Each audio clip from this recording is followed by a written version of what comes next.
The year was 2012, and BioWare was flying high off of the success and near-universal acclaim across the board of Mass Effect 3, even with its backlash regarding the ending. Rather than loosening up and taking a breather, the developer decided to take this momentum and add 2 more projects to their workload on top of the already in-progress Dragon Age Inquisition. Of course, piling this many projects onto the same studio at the same time would make things a little hectic. So the main studio decided to start hammering away at a project that they internally named Dylan, in the hopes that it would be talked about years later like Bob Dylan. The other project was shipped over to BioWare's Montreal studio, where a load of developers who were specifically fans of Mass Effect were hired to work on, well, Mass Effect. Much like what happened with Dragon Age Inquisition, the immediate focus with Andromeda was on open-world exploration, which was a point that was heavily publicized just before release. The difference here was that while Dragon Age had always been about following relatively linear paths in contained zones, Mass Effect did have the beginnings of what could be considered open-world exploration with its Mako planetary missions in the first game. And the developers seemed to run with that, making their interviews about how exploring is the heart of Andromeda, a warning sign that portrayed a very strong shift away from the narrative-first roots that the series encompassed prior. The focus for the first years of work on Andromeda was the idea that procedurally generated planets would be a really neat concept. That really neat concept was scrapped by 2015. And somehow BioWare made yet another game where the vast majority of it was completed in a year and a half instead of the 5 years that it seemed to take. So the devs decided to pivot. Whereas Skyrim was the primary motivator for Inquisition and Andromeda's open-world exploration, The Witcher 3 heavily influenced BioWare's new approach, with the developers attempting to make the majority of their side quests memorable. The new team hoped to take less of a dire doom and gloom approach to the game's story, and decided that they wanted the players to feel free to focus on side questing without feeling like they're goofing off while the galaxy is being razed by Reapers. It's again another really big indication of how BioWare has developed their games for a long while now. The developer tends to bend over backwards to try to ensure that what they're being criticized for doesn't happen again, instead of just acknowledging criticism and making subtle adjustments. And oftentimes this line of thinking leads to BioWare crippling the ideas that they're usually best at. Or maybe they just say that they're listening to their fanbase when their initial ideas go up in smoke. Of course, this was right around when BioWare was still struggling with the Frostbite 3 engine, which continued to drive the dev team crazy while they attempted to mold it into a game genre that it was never designed for. As the months marched on into years, the entire process caused quite a large chunk of the dev team's leadership to quit, including the director of the original Mass Effect trilogy and several other senior members in important roles. But the game was eventually pushed out in March of 2017. With EA deciding that it would be a fun idea to release the first 10 hours of the game as part of their EA Access program. This is next generation, this is what it looks like. Like, some of the textures and characters look better in 3. Don't worry, I majored in glad handing during Pathfinder training. I wrote in my preview, I think they kind of look like Sims 3 era Sims. Focus defenses here and here. The Ket have been quiet for too long. See? No reason we can't be civilized.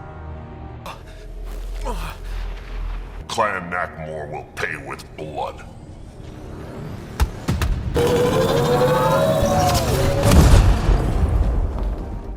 Interestingly enough, one of the biggest glaring issues that Andromeda was critiqued for was awful face animations along with things like walk cycles or quick movements looking awkward. These are issues that either weren't present or weren't prevalent enough to be noticed with Inquisition's release, causing me to wonder if the focus on combat AI, battle environments, and open-world exploration were to blame for the animation's suffering. But regardless, poor reception and mediocre scores greeted Andromeda's release like a plague, and that was the last bit of attention that I personally decided to pay the game. Until I started a YouTube channel and decided to start talking about the original trilogy. I never had any intention of playing this game. I would have been completely fine if I hadn't, and would have patiently waited to see if they fucked up the next iteration of a franchise that I love. And yet, here we are. I think the only thing that really drove me into making this video was random people popping into my comments stating that Andromeda wasn't that bad, and that they actually kind of liked it. That opinion is so far and away from everything that I had heard about this game upon release. And eventually I had to know if it was just piled on at the time of release or if there was something more to it that people just refused to see. So in this video I'll be playing through Mass Effect Andromeda. I won't be hitting every side quest or seeing everything that there is to see, but I'll still head through the main quests and a good chunk of the side content to analyze its story, characters, and mechanics. Okay, so you can start out by taking one of two presets that the devs decided to pick out for you if you want. Or you can attempt to create something custom, leading to one of the worst character creators I've seen in recent history. Basically, your guy will always vaguely look like this no matter what you do. I do like that they named this menu Skin Sculpting though, as if you could do something more than just cycle through presets and try not to make your guy look like he's sad, mad, or confused. At least they don't let you choose where you want to place your scars or tattoos, because I definitely wouldn't want my guy to look stupid by any means.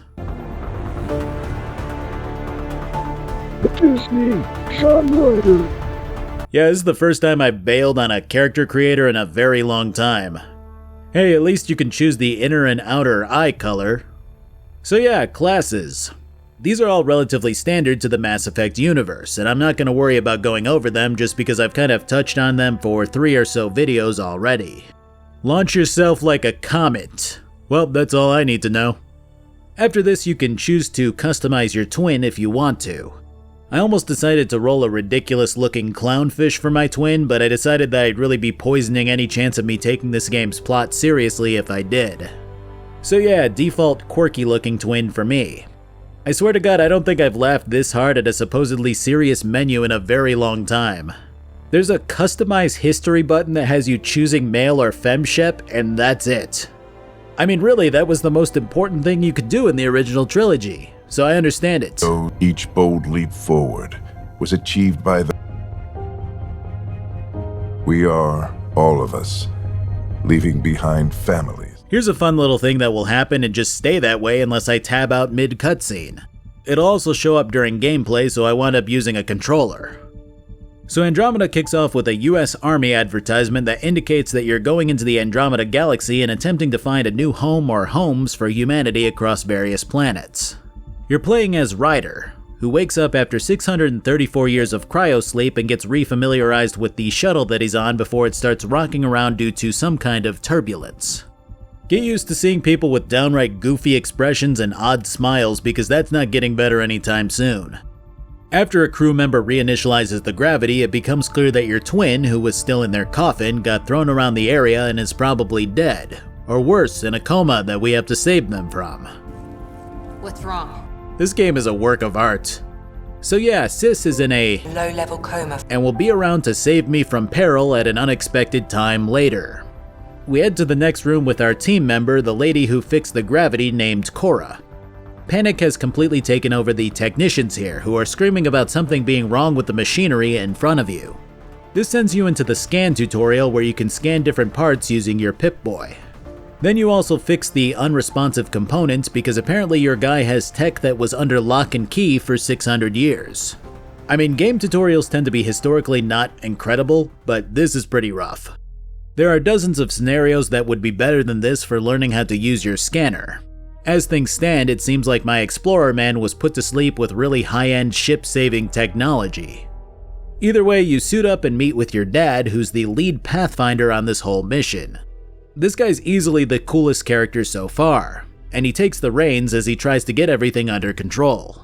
What stopped the ship was some sort of unknown dark energy matter that's floating around our so-called Golden World, and a cursory glance at the planet itself indicates that it isn't the same world that we set out to try to colonize. It's surface marred with some kind of black scarring. I have to admit that after all of the bullshit leading up to this point, this is kind of a fun setup. 2 shuttles are sent planetside to scout out what's going on, leading us to getting a good look at the devastation that's unfolded in the 600 years since we departed Earth. As lightning rips through the skies and rock features float in the distance, our shuttle gets hit, and Ryder winds up plummeting to the surface before his jetpack kicks on. Again, it's a really cool introduction after the initial less than stellar beginning. So now we get to start exploring this area along with a guy named Liam, who landed near us. The dialogue between Liam and Ryder is not, well, amazing. Oh, and safety tip. Don't breathe the air. Found that out the hard way. This is crazy! Welcome to Habitat 7! Think I'd rather fall than get hit by lightning. Give it a minute. We can probably do both. It's like a Marvel movie. I will say that the movement is surprisingly good for a BioWare game, though. I mean, Inquisition's combat was a step up in terms of action, but Andromeda's movement feels really fun with the addition of jump jets. Heading through our move and shoot tutorial has us stumbling upon another one of our guys, along with a new alien species bearing down on him. They don't seem friendly, so we kill them. The guy that we rescued goes, "Oh man, so much for negotiating with new alien life," and then goes, "Alright, kill as many of them as you can," about 30 seconds later. Have I mentioned that the dialogue of this game doesn't seem to be its strong suit? Oh, also there's a big fucking swirling mass of energy in the sky here, which is definitely a huge new concept for a BioWare game. Totally haven't seen anything like that before. Okay, so the next chunk of this is just running around and listening to quips between Liam and Ryder while you discover different alien tech and fight off any enemies that you find. Honestly, this is the best the Mass Effect series has ever felt in terms of combat and movement. Maneuvering feels snappy and quick, biotic effects look and feel good. The cover system is pretty damn seamless. The jump jet dash in particular really helps you to feel like a badass while you zip towards and away from enemy fire. Along the way, you can continuously scan any new life or tech that you find to gain research points, though you can't do anything with them yet. And you can't confirm what these different things are since you're cut off from the AI that would normally analyze everything. But the biggest positive in this game so far is the leveling system, which I honest to God did not expect in the slightest. Whereas Mass Effect has historically had its build capabilities simplified over time, Andromeda kicks it back up to the level of the first game and beyond, as you now have 3 major skill trees and 12 different skills in each tree, and every skill has its own branching paths, making this easily the most involved skill system in a Mass Effect game. Which is fucking awesome. Instead of being confined to a select few skills that my class gets, I can now choose to mix combat, tech, and biotics as I see fit, creating my own class that suits my playstyle. They did a good job with this bit. After scooping up any survivors that we can find and gaining Cora as a squad member, we decide that it's probably prudent to get the hell off this planet. Unfortunately, this lightning storm would only likely continue to fry us if we tried. So we go to meet up with Ryder's dad while the downright oppressive banter continues non-stop between these people. You know, I was sitting here thinking, why the fuck would they continuously have these people talk and make these unfunny smartass quips at each other no matter the situation? And I figured it out. This is the kind of conversation that you could expect from, say, Garrus, and Jack, and Rex, and Liara, and so on. But you know what the difference is? I like those characters. I have no idea who the fuck Cora and Liam are. Garrus didn't do this immediately when you first met him. He might have occasionally made a smartass remark, sure, but by the time he went full on into his snarky side, he was someone that you had many conversations with. This is an issue derived from fans of a game getting to now write a new entry, because they get overly excited about the parts that made Mass Effect fun and just start ramrodding them into their new game without thinking about why those things worked in the previous games. And now we have these people who are basically just mellowed out versions of Garrus and Jack, at least from how they talk while we're out in the field. They could have wildly different personalities when I actually get the chance to talk to them, but this is the only way that I know them right now, and it's going to be hard to break away from that initial judgment when I do start to try to talk to them. What do you suppose is down there? New and painful ways to die. Does that sound coming from below? Alien gods of the underworld? Same language as those aliens. Wonder what he's saying. Kill all humans, probably?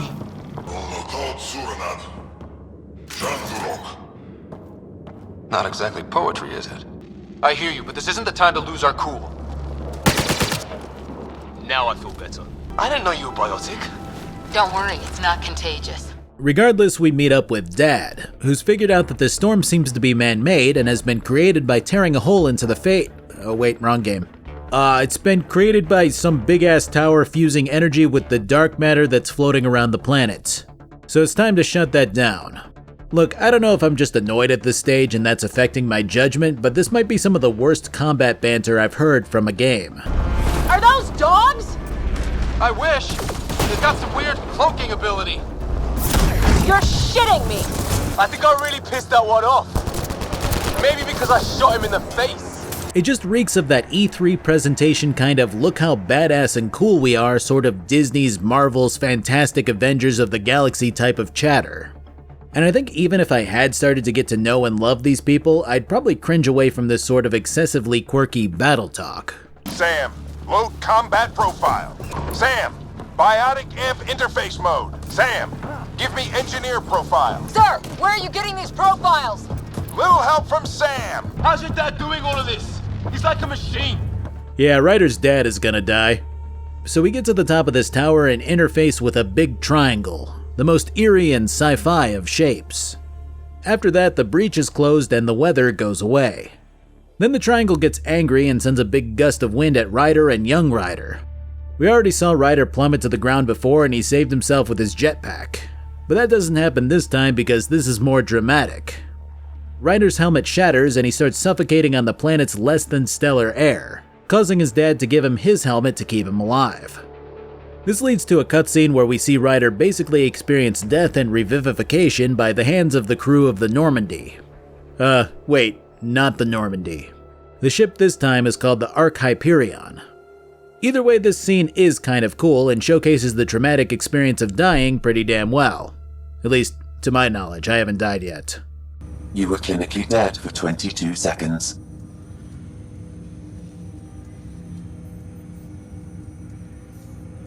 So the way that they saved you was by integrating your brain with the ship's AI, Sam.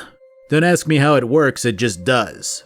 Apparently, Neuralink is the standard for lead Pathfinders, as Ryder's dad was displaying his prowess with this implant in the battle that we went through previously. So now Ryder Jr. is the new lead Pathfinder, bypassing Cora, who was supposed to be next in line. She has literally zero bad things to say about this moment, retaining her seemingly milquetoast yes-man behavior. Oh, I checked on your sister. Still no change. Oh yeah, my sister. Right. I was concerned. I was gonna ask, but I forgot. But yes, good, thank you.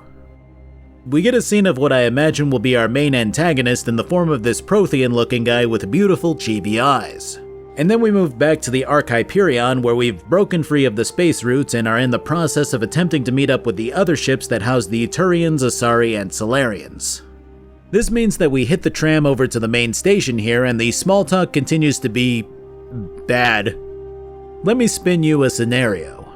Your friend's dad just died more or less in front of his eyes, and his dad sacrificed himself to save your friend. Your friend wound up in a coma where he died for a bit, but is now good to go after all of that. This is the first time that you've really been able to talk with him alone after this process. What do you say? They built a bar, right? Gotta have champagne for the welcome party. You're expecting one? After what we've been through, I could use a buzz. We all could. Yeah. Rough ride so far. We'll bounce back. Real food and a shower are just ahead. It's very hard to try to dismiss the shortcomings of this game in its first hour or two as just one-offs that will get better, because it never seems to matter what's actually happening or has happened when it comes to these conversations. It's just this disconnected pile of, well, what would be the cool or fun thing to say? But you know what? Let's just say these people are very carefree explorer types. The types to just up and leave everything that they love behind. Maybe they had family or friends who were alive when they left and are long dead now. And they have to be the type of person to leave those people behind on a journey that spans the equivalent of 2024 to the year 1400 or so. There are even options that you can choose where Ryder admits that he didn't really even know his dad that well. And if all of that is true, then the only issue that I'd have is that I chose the options that indicated that Ryder loved and admired his dad. And those choices aren't mattering at the moment in these small conversations. So at this point I'm going to try to stop treating this like a Mass Effect game and instead view it as an adventure centered around goofy, carefree people who don't really let things like a sister's coma or a dad's death affect them. Otherwise, I'm going to go nuts criticizing every little interaction between these people. You know, I know what I wrote for the rest of this script, and I don't think I accomplished this goal. So yeah, we enter the station, which is completely dark and deserted save for a VI program which answers all of the questions that we might have pertaining to what should have been a bustling area filled with colonists. Can you tell us where the welcome party is hiding? Our Pathfinders have carefully vetted all colony worlds to ensure your security and prosperity. Oh boy. Thousands of eager colonists like you are waiting to begin their new life in Andromeda. Where? Place is deserted. Providing a safe, stable, and prosperous environment is our primary goal. Not from the looks of it. Current wait time for immigration processing is unknown error. Right.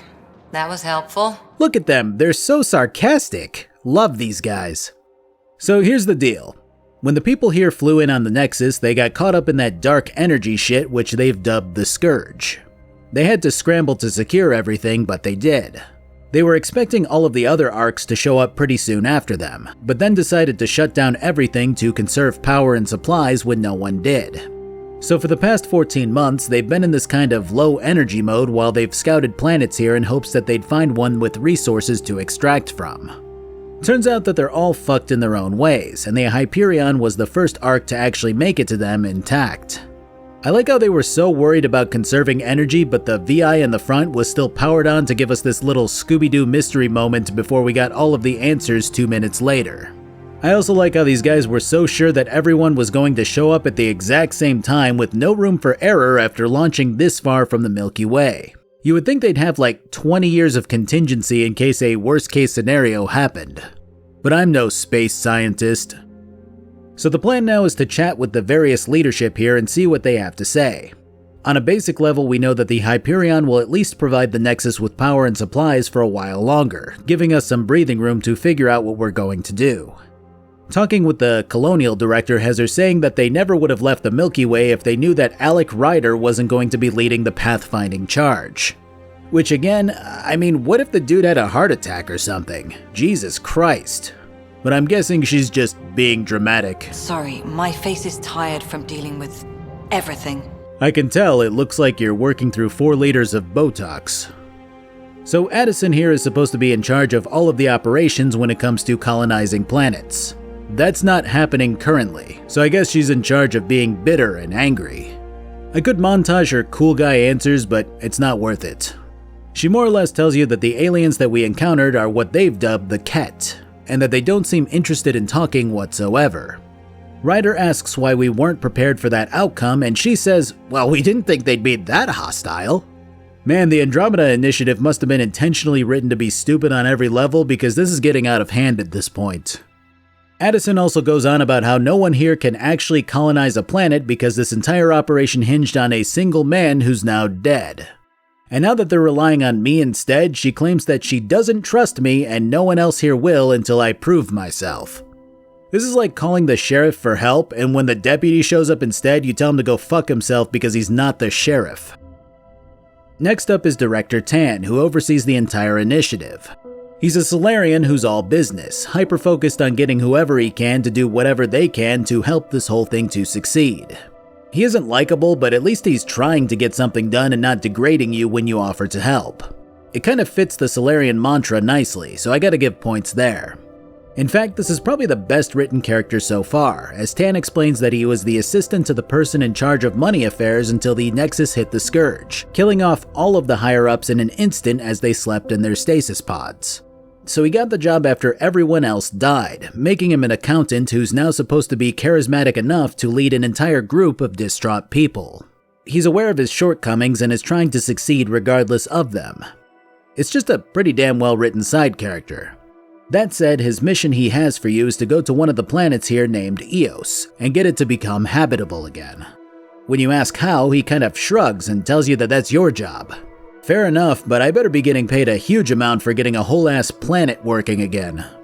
If space money is a thing right now. But seeing as how every colonization effort has failed, it's just theory at the moment. You get to test it out, Ryder. Next, we have Superintendent Kesh, a female Krogan who's in charge of keeping the systems of the Nexus functional. Now this one's interesting because I initially questioned why a female Krogan would be kicking around here on this initiative. Because all things considered, the sterility genophage was in full swing when the initiative launched, and females were generally considered to be extraordinarily valuable to the Krogan species. However, Mass Effect 2 kind of redacted the specificity of them having to be fertile to be considered valuable. If anything, Andromeda is closer to the first game's belief system where Krogan females could easily become warlords or the like if they could kick ass, and only the fertile women were protected as sacred. So in a way, this isn't that much of a stretch for a different clan outside of the Urdnot clan to join this initiative. It makes even more sense when you consider the fact that Mordin repeatedly told you that the Solarians had to maintain and adjust the genophage in order to outpace the Krogan's natural adaptation to the disease. So combined with gene therapy over 600 years to enhance and encourage this adaptation, there's now a higher chance of the Andromeda Krogans simply developing an immunity against the genophage. I know that all of this is technicality nerd shit, but I do think that it points towards the writers putting in a lot of thought as to how and why the Krogans can exist the way that they do in Andromeda, and I appreciate the explanation. As far as what's going on with Kesh, she explains that there was a mutiny aboard the ship when it initially crashed, and that soon after a deal was struck between the Krogans on board and Director Tan. Once the Krogans fulfilled their end of the bargain, Tan went back on his word, and the Krogans decided to leave to occupy one of the planets here. It's vague, but a good enough setup. The final head honcho here would be Kandros, the Turian in charge of military operations. He's easily the most likable alongside Kesh, and welcomes you with open arms, stating that he knows that the others can be a collective pain in the ass. While he doesn't have a ton to add to the situation, he does at least give you access to his strike teams directly, which is the War Table of Andromeda. So for those out of the loop, the War Table was a feature in Dragon Age Inquisition that was almost universally panned for being a stupid inclusion, as it basically had you doing missions that have a dedicated real-life timer on them. The difference here is that these missions seem to be daily and really only a source of loot rather than things that affect the story of the game like the War Table did. Additionally, you can choose to play through some of those missions manually in a multiplayer mode, something that I have no interest in but is still kinda cool. So in a way, it's the War Table but better. You recruit and assign new strike teams for space money, a currency used specifically in multiplayer. When teams come back from their missions successfully, you'll gain a loot box for single-player materials and money in addition to a chunk of multiplayer space money. So really, the Strike Teams feature is one of those things that I personally felt like was a fine addition to the game that didn't really affect anything for me. It's just something that I tend to do at the start of each play session and then forget about. I will say that I initially thought to look up a mod to remove the timers like I did with Inquisition, just because I thought it was going to be the same thing. Instead, I found a mouse cursor fix mod in between the giant rack mods for Fem Rider, which thank God because I cannot aim with a controller.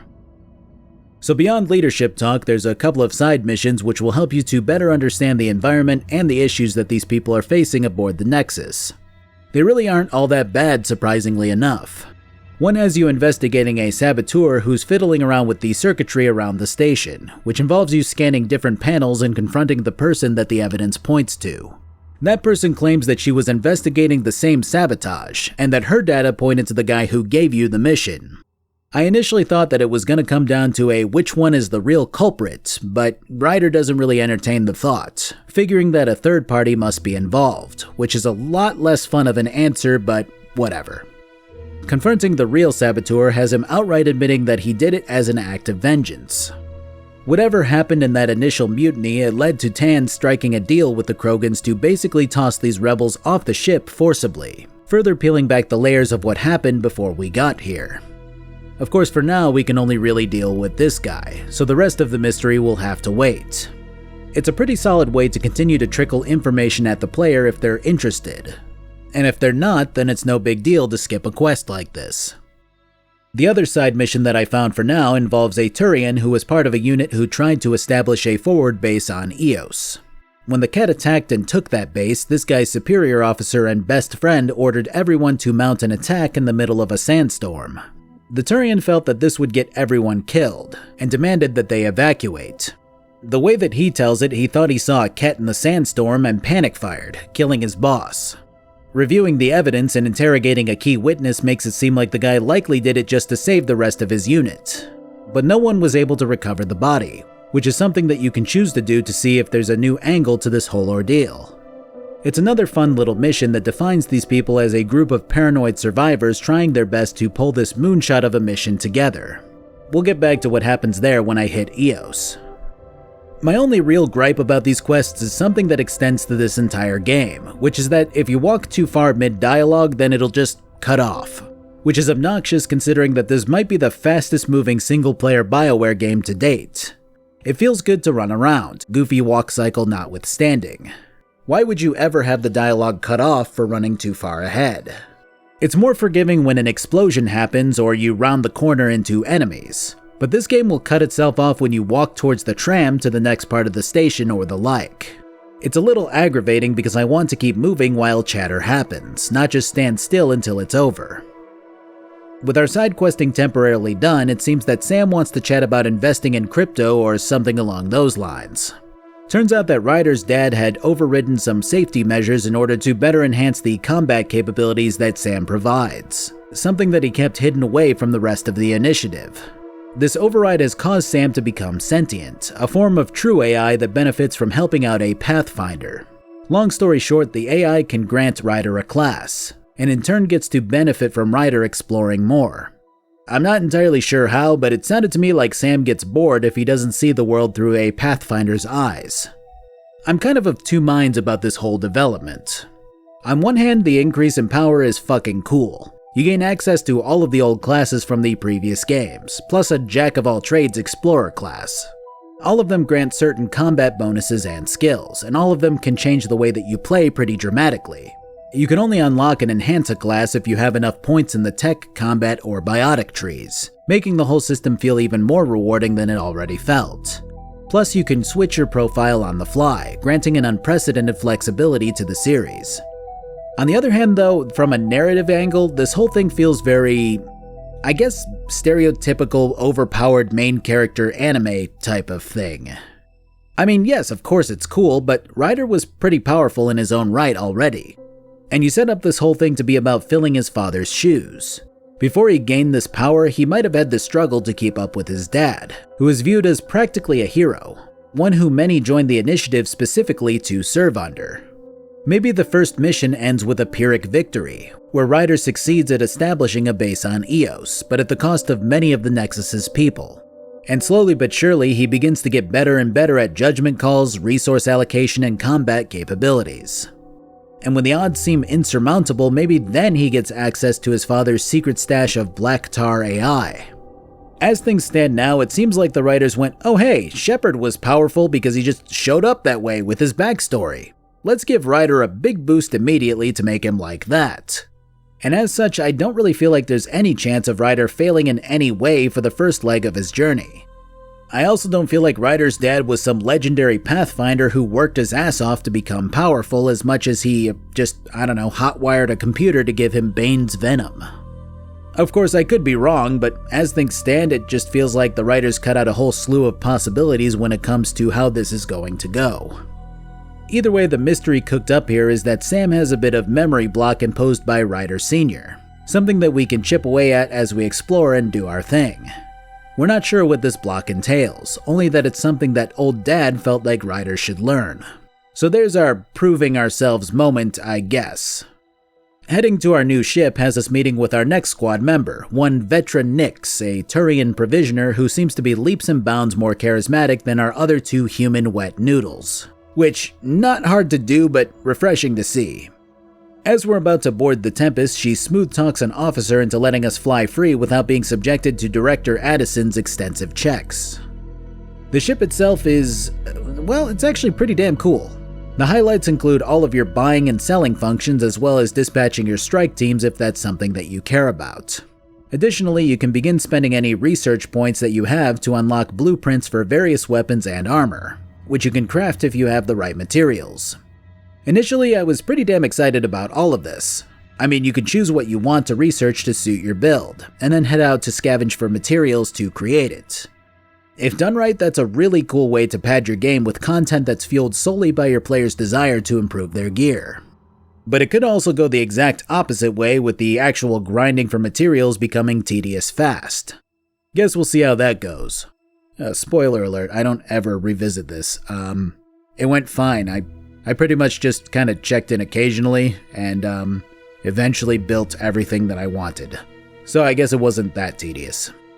Beyond all of this, you can check your messages, talk to Sam, change your outfit up along with your armor color, respec your build, and so on and so forth. It's just a very well put together hub for the player to do what they need to do. But the absolute coolest part of this game so far is the actual prospect of exploring these various systems after launching the Tempest from the station. I mean, these guys took that probe concept from Mass Effect 2 and brought it back in a much less annoying way. Maybe this is just a me thing, but I really do enjoy just exploring and identifying points of interest, harvesting resources I can find, and enjoying the little descriptions of each planet. The transitions from planet to planet and cluster to cluster is dramatic and fun to watch. The probing for resources is quick and easy, but still fun to do. It's just cool as hell, especially when you get to do shit like check out a black hole. Black holes fucking terrify me, but I'm fascinated by them. Kind of like tornadoes. As such, I kinda just did this for a while, which was a nice experience. I'd spent all of this time analyzing and tabbing and typing and trying to figure out what's going wrong, and it was nice to just explore. To head back to the starting cluster where the Ark Hyperion got stuck and realize that all of these other planets around here are named after the 3 lands discovered by the Vikings around 1000 AD, and that the system was appropriately named Ericsson. I don't know, it was cool to me.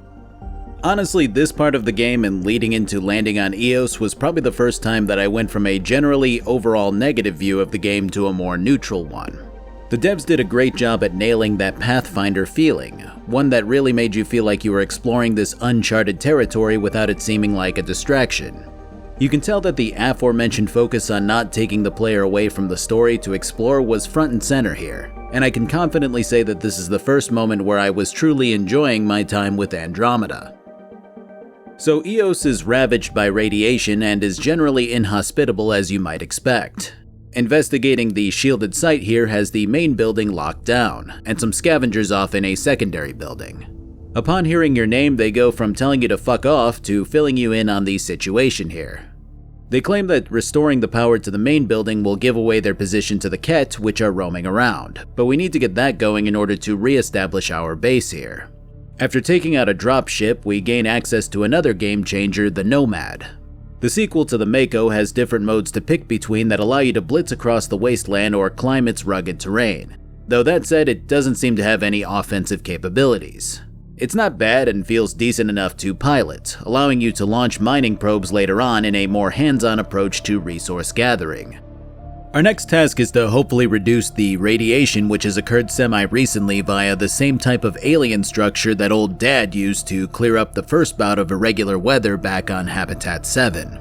This has us getting jumped and mounted by... oh my fucking god, please tell me her face is intentional. I mean, if this is an elaborate throwback to Oblivion expressions, then hats off to the design team. But my god. Back up. Literally. Literally. So I've been jumped by an Asari. She could have killed me 4 times over, but you know what? I trust her, because I have no choice. Ryder trusts her after 2 sentences which consist of, "Hey, I've been trying to decipher this alien device for months, and now you did that in 2 minutes. I don't know why she tackled me for that, but hey, who doesn't love a good dose of 2008 Tumblr? So after she's through mounting me, we get attacked by alien robots which she calls remnants. These monoliths, the Observer and Assembler bots, they're all the remnants of something much bigger. But that's too long. Ugh, I hate long. So, the Remnant. Like, my name's better as Peepee. Holy fuck, she's just Space Sarah. Name's Sarah. This is cover. Get round it. Except I can understand her. Alright, well maybe she'll develop like Sarah does. Guess we'll find out later. For now, she explains that she's been studying Remnant technology and seems to be as close to an expert on it as we can find. I just don't know how she was amazed that we activated the monolith here so easily and then goes, "So yeah, the monoliths connect to each other and once they're all activated, we can access the main system that they connect to. Amazing, why should I trust you again?" Ah, never mind, you're a lovable manic ball of blue. Obviously every person is going to just love and trust you immediately. It's going to be alright. Trust me, okay? God, I'm so fucked.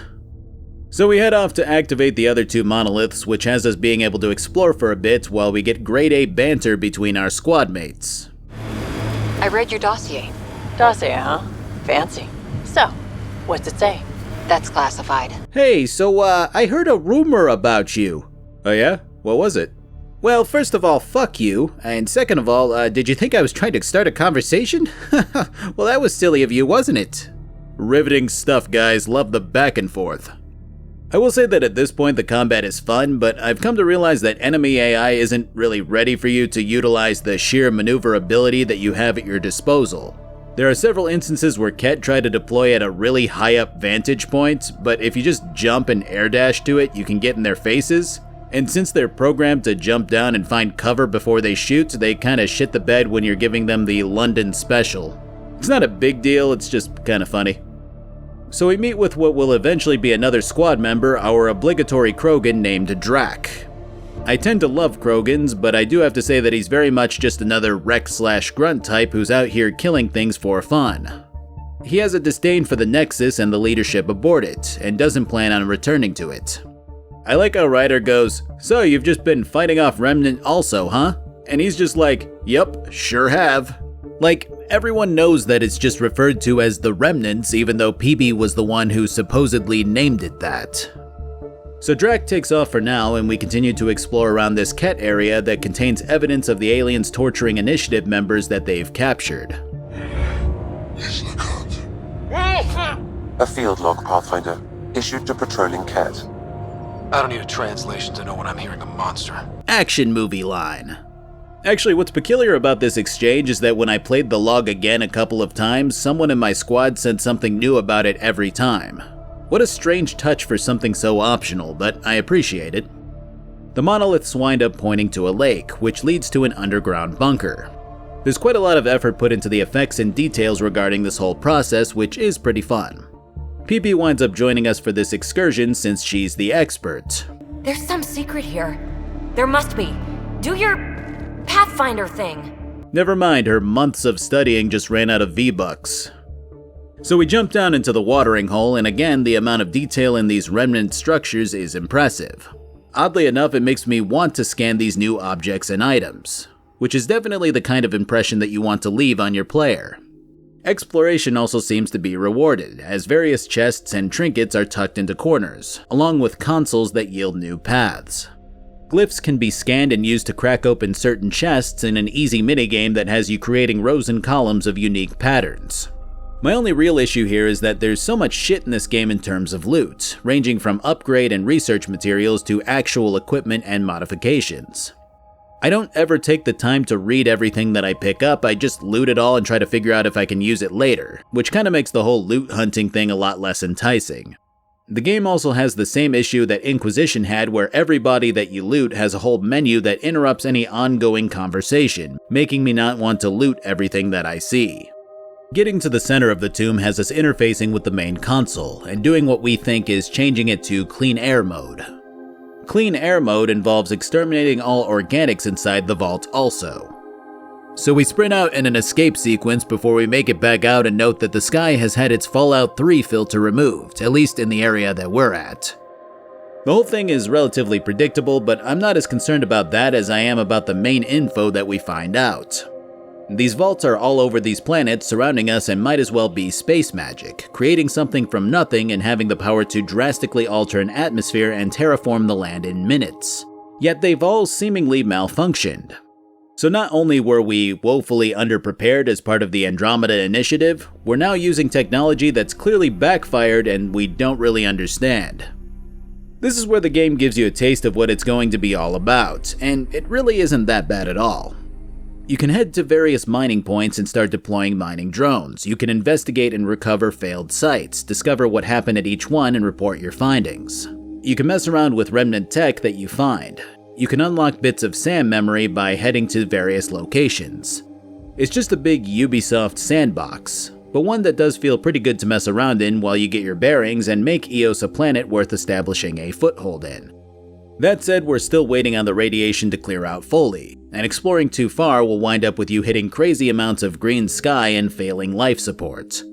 It's one of those things that you can come back to later once the new colony gets on its feet and more smog has been cleaned up. Your main task here involves setting up said colony and choosing whether to have it focus on military or science. This means that you're inserting yourself directly into the politics of the Nexus, seemingly creating a big decision. I sat here and puzzled back and forth on which would be the better choice, seeing as I enjoyed the attitude of Kandros the most out of all the leadership, but still felt that science was just the better call. Turns out that this decision only affects some minor dialogue in the long haul, not that I'm that surprised. Part of me did think that there would be 1 or 2 optional quests based on which side you chose though, and it's a shame that this decision didn't mean more. There is one mission where a protest occurs due to people's families not being woken up out of cryosleep, and some of the protesters are going on about military families being bumped down the list of importance, but this just flip-flops when you choose soldiers over science, so nothing unique happens due to your choice. Speaking of, the only slightly interesting side quest here for now has us finding the equipment of the guy who was supposedly betrayed by his friend. Turns out that Boss Man here was actually shot and killed by a Ket, but an audio recording reveals that the would-be killer did try to shoot him and happened to miss, which is a fun twist that I personally enjoyed. Heading back to the Nexus and chatting with the guy has him admitting to trying to kill his boss, but since he didn't, it should mean that he goes free. Ultimately, you can choose what happens here, and I decided to let him walk free rather than condemn him to exile. Later on, you'll find him trying to put himself into cryosleep since his wife left him when she found out, and everyone has been treating him like a murderer. Ironically, if you chose to exile him, he'd wind up on a different planet's slums with his wife, who stayed by his side since he came clean about what happened. It doesn't affect anything major, but the outcomes and story alone were interesting and fun to play through, which is something that could really save this game if more quests turn out this way. On our way out of Eos, we get a comfy little scene where the entire crew tries to out-quirk each other. Before the meeting gets started, I have bunk assignments for PB and Drac. Already put my rucksack in the kitchen. I'll hang out there if that's okay. And I'm in one of the escape pods. More my speed. We discovered the Remnant and breached their vault. And didn't get killed. Overcame radiation poisoning a number of times. And didn't die. Confronted by Ket at every turn. Once again, did not get killed. You guys really need to raise the bar on what you call success. Yeah, should we use the Krogan definition of success that got your homeworld nuked by your own people? Whoa, what the fuck, Cora? Fair enough. No, it is not fair enough. When we make it to the Nexus and meet with Director Tan, the sheer shift in how you're treated and viewed is palpable, which is actually a great turn of events. You could argue that this is a very typical video game hero moment where everyone treats you like the son of God now that you've proven your capabilities, but it doesn't feel that way with Tan, as he clearly exudes this sliminess when he begins massaging your ego. It doesn't feel like you flipped the script and won over someone stoic. It feels like this guy has realized your worth and how useful it could be to have someone so influential on his side when the politics begin to spark back up. It's clear that Tan likes being in charge, and the line starts to blur between him being power hungry and him being convinced that he knows best and will do what it takes to protect the people of the initiative. He isn't likable, but I respect him as a character. There are several other things to do on the Nexus before flying off to the next big adventure. Though the most intriguing thing is probably the other half of the war table, your perk points. I found this one kind of funny because Inquisition was basically just like, alright, so you get your influence and you'll gain perks. Meanwhile, Andromeda has an elaborate explanation as to why you're gaining points and where they come from. The reality is that you're now gaining perks as you progress planetary viability from Golden World to Golden World. That said, there was a bit of all of this that made me wish that they leaned even more into the whole point system.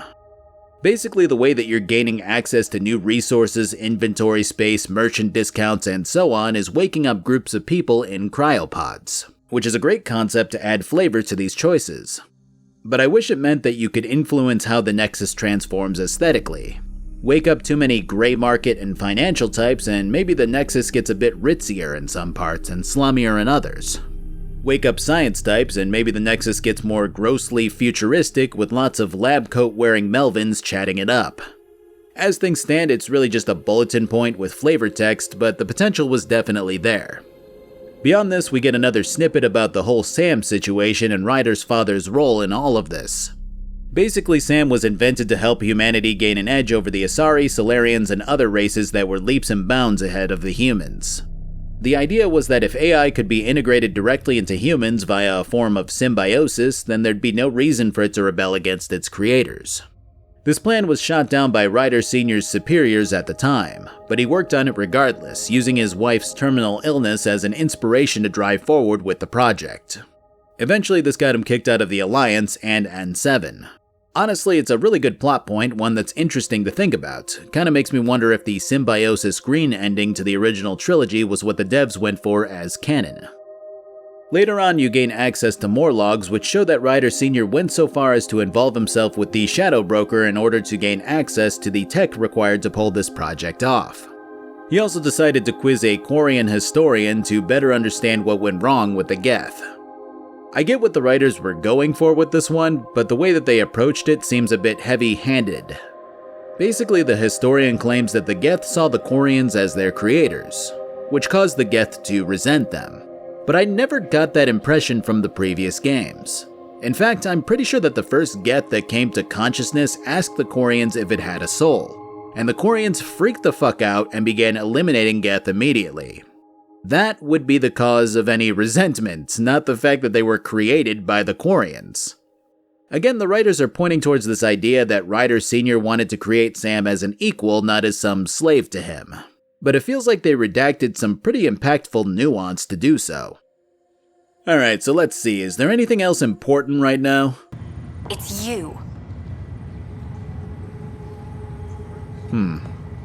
Alright, sister that we care about and love. So you can now talk to your sister directly through her implant despite her comatose state. And obviously she has questions like, hey, where's Dad? And how are those golden worlds panning out? Now the obvious nice guy answer is, well Dad went out for milk and cigarettes on the brand new bustling golden world with beautiful scenery and a 7-Eleven. A space 7-Eleven. But I just gave her the hard facts and it fucking melted her to a point where she didn't want to talk anymore. I'm sorry, I care so little that I chose the answers that made me laugh, and honestly, if she comes out as a depressed, soulless muppet, then I'm gonna be very impressed with the game's direction here. Let's get over to the next vault. As we jump towards it, our next course is cut off by the Ket, and the leader who we saw earlier speaks to us, seemingly interested in abducting us for our vault cracking capabilities. After a bit of back and forth, Sam wrestles the controls free and we zip back towards the Scourge and wind up having to land on a nearby planet. Which happens to be where we were headed anyway. As we go to make our emergency landing, we're flanked by another species which inhabit this planet, the Angara. They look kind of stupid, in my expert opinion. Like sure, fuckable, but also a little cross-eyed and bow-legged, you know what I mean? Actually, they kind of look like Twi'leks. Semantics aside, this situation is kind of new to Mass Effect as a series. Sure, you'd meet with species that you as a player didn't recognize, but they are all documented and known. Meeting another brand new species is kind of fun and Star Trek-ish, something that Andromeda could excel at if it continues this way. So you follow the Angaran governor through the city, who explains that you're being taken to meet with their resistance leader, one who stands against the Ket. Meeting with the guy has you going through the whole, you're an alien and I don't trust you. But anyways, that vault you're looking for is just out there and our people tried messing with those once and paid for it, but you can go meddle with it if you want to go try to after you prove yourself. Sort of thing. You know, the classic. We also wind up picking up our final squad mate, an Angaran named Jal. He seems like a nicer Javik, which is probably the most direct and simple comparison that I have. He wants to accompany us because apparently Ryder passed a hell of a charisma check. And he's just immediately enamored by the stuff that we're talking about concerning the vaults. I'll talk about him more later. So we start just roaming the load dock area of this alien home city and, I don't know, man. I just feel like I'm here doing this because I'm the main character, not because I've earned anything. I get wanting to let your player just do the things that they want to do, but when I'm running around and I hear, "Oh, they shouldn't be allowed here," in the background, I don't know, it's just such a hard cut when the next Angaran I meet goes, "Oh hey, I know you're new here, but I know everything about you and how you got here and what you're doing, and I want you to go to a dig site to excavate some old Angaran ruins." I also like how I'm not only on a brand new planet, but I'm in a city belonging to a brand new species. And yet, when I go to scan things, it's like, shit, well none of this is interesting. Besides that shuttle that looks just like our shuttles. Now that's special. Getting back to the ship has me witnessing the strangest paced conversation I've seen so far. Jal has offered to do what he can to help us access the vault on Aya. How do we do that when we're leaving the planet it's on? That's a fair point. Jal? Seriously? Settle down. Ryder's right. There's an Angara right here. Let's hear from the new guy. I see we're still torn between making dialogue lighthearted and quirky and serious and down to earth. So Jal explains that we have to earn the trust of his people by joining the Angaran forces who are currently fighting off the Ket on one planet called Voeld, or to head to their homeworld and figure out what happened to a group of scientists. If we do either, we can access the vault on Aya. I just kind of wish we could decide to say fuck it and beeline it to the vault regardless. Maybe it pisses off the Angara and we wind up on less than stellar terms. Hell, maybe it sends Jal packing. But it would be a hell of a twist for replaying the game later. I'll just go ahead and say this one now, I'm not going to do both missions here. I could, but I just don't feel like it's something that I would get enjoyment out of. So choosing between helping the Resistance or figuring out what's happening with the scientists has me popping over to help the latter. Landing on the jungle planet of Havarl has us encountering space dragons as we go to land. Well, that's something you don't see back home. I like to imagine Ryder says this almost constantly when exploring new planets. Unfortunately, Havarl is less of a big open planet like Eos was, and is more of a big rectangular map due to encroaching jungle area. You can't use the Nomad, so it's basically just a jaunt from point to point while you try to rescue the scientists and do whatever other little side quests. I did find out that you can just die while locked into conversation if you start speaking to someone while enemies are around. Which doesn't surprise me in this game, but was still kind of agitating. As far as enemies go, we've got our standard small beasts, our standard medium beasts, and our standard large beasts. Well, that's something you don't see back home. We've also got more remnants and our standard Angarans, but racist. Well, that's something you see back home. This place does look cool and isn't too bad to explore, but I'm not a huge fan of jungle areas in games. As far as side quests go, most of it is junk that involves extracting data and finding random tech. But sprinkled in there is one quest that has you stumbling upon some survivors from the Turian arc. They're currently in combat with the racists, which has us assisting before talking to the Turian leader. What's fascinating about this game is how it consistently creates an interesting scenario and then just wholesale ignores the best part about it. In this case, the very first time the Turians here met any form of the Angara has them being assaulted much like we were assaulted by the Ket. And yet, that's not even remotely raised as an issue. Like, imagine we're fighting Ket and then suddenly an Asari commando comes flying in with a Ket squad mate. It would immediately be all hands on deck, and the first thing that we would likely do is question what's going on with the Ket, and why this one is friendly. And yet the Turians here don't even mention it, nor do we mention that those Angara were just particularly hostile towards outsiders. I can't believe these guys are so good at cooking up fun ideas and then they just ignore the prospect of expanding on them. How fun would it be for these Turians to rejoin their arc and then spread the word that the Angara are not to be trusted? Maybe it boils to a point where you have to step in and delegate, or it turns into a full-blown feud where you have to choose a side. But hey, whatever, we found some of the Turians and everyone is friends now. Speaking of, we find the remaining scientists that were apparently thrown into stasis after fiddling with remnant tech. Undoing the stasis has the funny alien man saying funny things, like how he has a headache coming on. Then Jal asks how Sam works and interfaces with remnant tech so fluidly, and Ryder answers by telling him that it's complicated. There are no follow-up questions there, so I guess that's enough to sate what I imagine has to be one of the biggest mysteries of this guy's life. After this 3-minute fix, Jal decides that this'll probably be enough to earn the trust of the Resistance leader, and we can choose to stick around and help Havarl with its environmental problems if we want to. I'm sure that's a whole ordeal that will net me good boy space points for science and research and whatever the fuck, but I don't care. Not a great indication of how the rest of this game is going to go for me, to be honest. And something tells me that it won't matter if I don't help out here. Back on the ship, it seems that the Asari have finally made contact with the Nexus, so we can get to work trying to figure out the whereabouts of the Asari arc now. This is technically a loyalty mission for Cora while she continues to LARP as a blue person, but I'll just knock it out now. Wait, Cora should probably be here for this. Multiple choices in my role-playing game? It's less likely than you think. So the long and short of this little speech entails the Asari arc getting peeled like an orange, while the Ket deleted the funny blue people. Apparently an escape ship launched, so some got away, and now we're to track the survivors down. This means going to the other planets where the Ket and Angara are at war. Again, I have no interest in fighting this battle, but actually exploring the rest of Voeld is amazing, bringing us back to the same interest that I had on Eos. This time the planet is a massive heap of ice, and the map is gigantic, stretching extraordinarily far. There's tons of little activities to do, making it a sizable time sink if you want to do everything that you can. This is probably my favorite planet so far, though I'll also admit that for as much as I have an aversion to jungle maps in games, I have an affinity for ice maps. Again, if I don't treat this as a Mass Effect game, I think I'd be having more fun with it, as weird as that sounds. Regardless, we find the wreck of the escape ship, which has a log detailing how elite Ket soldiers have pursued and ravaged the ship. Of course, the Asari know exactly what this elite unit calls themselves and seems to be intimately familiar with the Ket, despite this being the first thing that happened to them upon arrival.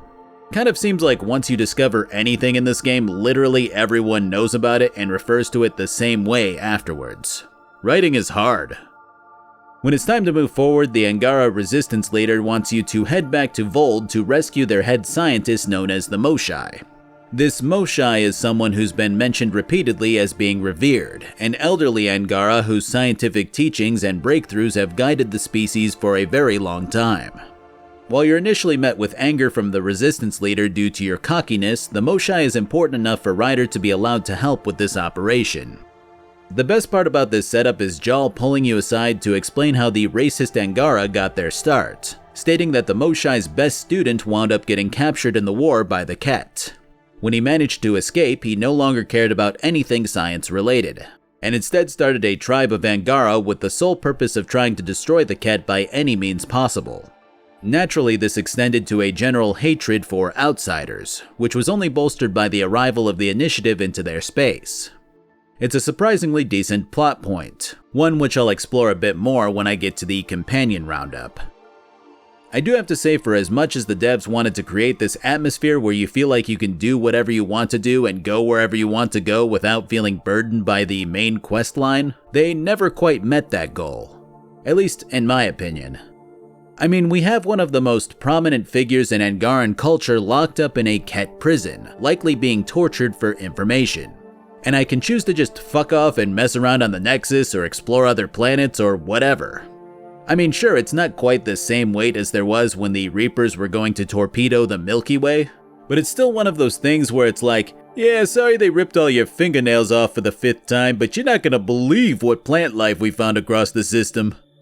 I guess you can talk all you want about how doing side quests takes away focus from the severity of the main quest, but the fact of the matter is that you can't really create high-stakes, compelling events while also allowing players freedom to explore whatever they want to explore whenever they want to do it.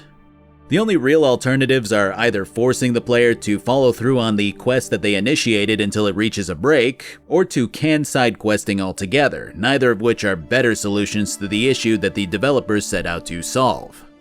The truth of the matter is that BioWare has always gotten stuck on a minority of voices crying out against the smaller parts of their games, and have adjusted their formula to change based off of these smaller criticisms. There's nothing wrong with trying to address your shortcomings, but sometimes you have to look at what these changes might affect. If trying to solve smaller issues fundamentally creates a weaker narrative overall, then why bother continuing down that path? Anyways, back to the attack on the Ket facility. As always, Andromeda likes to splice together a strange weave of humor and deadly serious moments that only serve to create an absolutely tone-deaf experience overall. Prisoners who go in are never seen again. They have disappeared.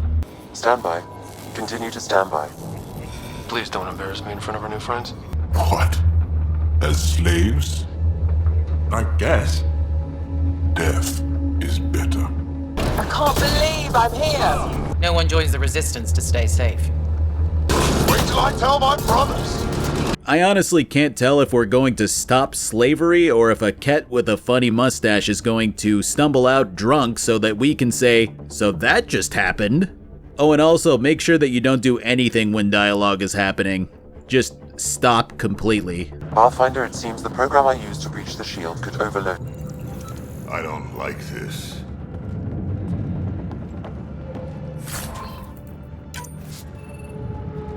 looks that way. What? Setting the dialogue aside though, I can't help but to feel like this game is a consistent stint of missed opportunities. Okay, so you want it to be more lighthearted but with some heavier themes. Fine. You want your quips alongside your harsher tones. Okay. But if you're going to do that, why not ingratiate some fun choices that enhance replayability? In this case, you have this group of Angara freedom fighters with you, and they state that they'll create a distraction at the main entrance while you hit the back way in. Why not give you that option? If you storm the main entrance, maybe one of your squad mates are at the risk of permanent injury, but the freedom fighters survive. If you take the side way in, maybe the freedom fighters die to create that distraction. I just don't see why you can't still have your quirks while creating tense moments with real consequences. So the long and short of this is that the Ket have some kind of religious factor going on here. The leader is known as the Archon, with at least one cardinal below him conducting experiments on the Angara that they deem capable enough for said experimentation. This involves brainwashing them and shoving them into technology-laden sarcophagi. As you fight further inward, you get a first-hand look at the Ket releasing one of the Angara from their coffin and injecting them with something that renders their skin pitch black before they transform into a Ket, which has got to be the best reveal of the game so far. I mean, this was a genuinely well done moment for as much criticism as I've heaped on at this point. Now I will say that having Jaal in your party for this mission is mandatory, which I'm of two minds about.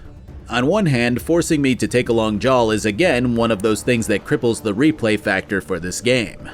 But on the other, it does make sense that he'd want to be part of this mission.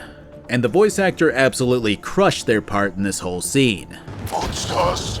Villains! Time to die! They are us. How many have I killed? Not knowing. Right, I did not know. This is the first time that I've cared to fight, that I've wanted to charge forward and take out the Cardinal in the next chamber. And it's all because of Jaal's inclusion and how well the VA did here. The fight itself is pretty good, and involves the Cardinal shielding himself with a device that rotates around his body while reinforcements flank him. Getting too low on health and too close to the Cardinal has him surrounding you in energy and snuffing you out right there, which forces you to actually play in a way that's more tactical. It's the best moment followed by the best fight in this game so far. And I can't stress how much this entire experience helps this game to be better than it has been up until this point. Rescuing the Moshae has her wanting you to destroy the facility, while Jaal would rather you free the hundreds locked up inside it. The Cardinal is willing to free them if you'll spare the facility, making this an easy choice. I'd actually prefer if this whole decision was flip-flop though. As things stand, the wise Moshae seems to go, I'm free, you should kill this place now.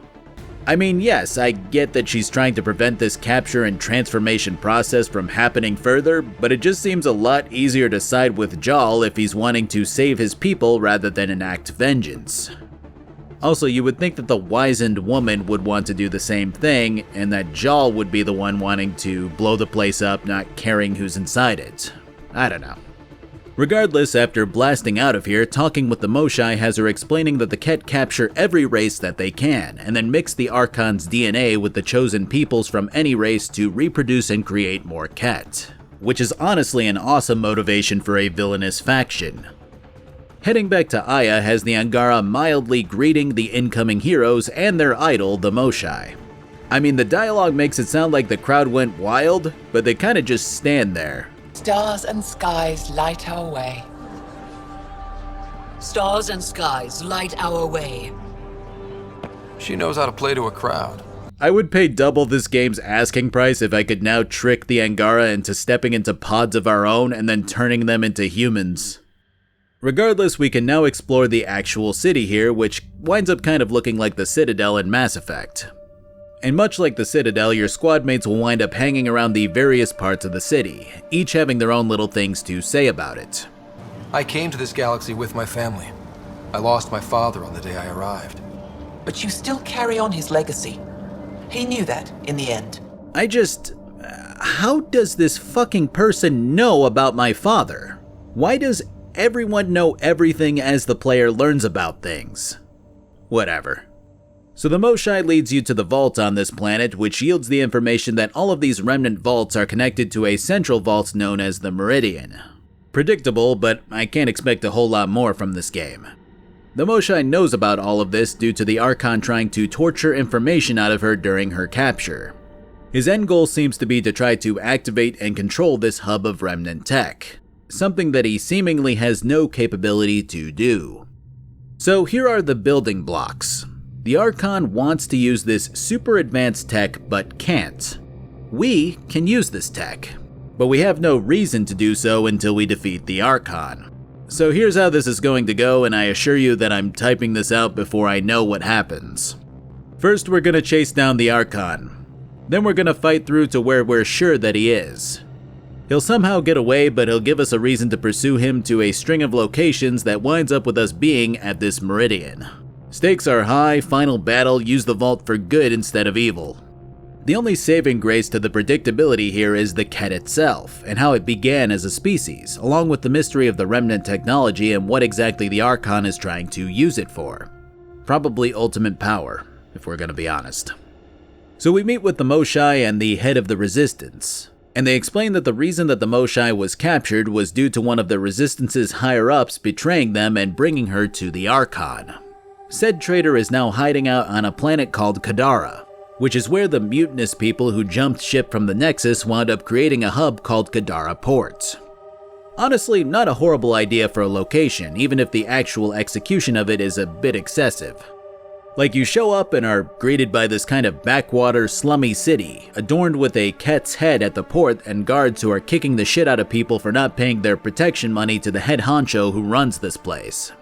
I don't think this was done poorly, but it's in your face to a point where I'm like, alright, yes, I get it. Hey! Piss off. You order, you pay. I said. Wow, now that's one tough lady. Anyways, we're given intel about our Angaran traitor who seems to have been taken hostage by the leadership here at the port. The guy's slated for execution, so if we're hoping to quiz him about the Archon's whereabouts, we need to free him from his predicament. At least, that's how it seems. How do you think this leader woman is going to look? Just guess. Rough and tumble spaceport, hard ass of a leader shaking down people for money. See? No reason we can't be civilized.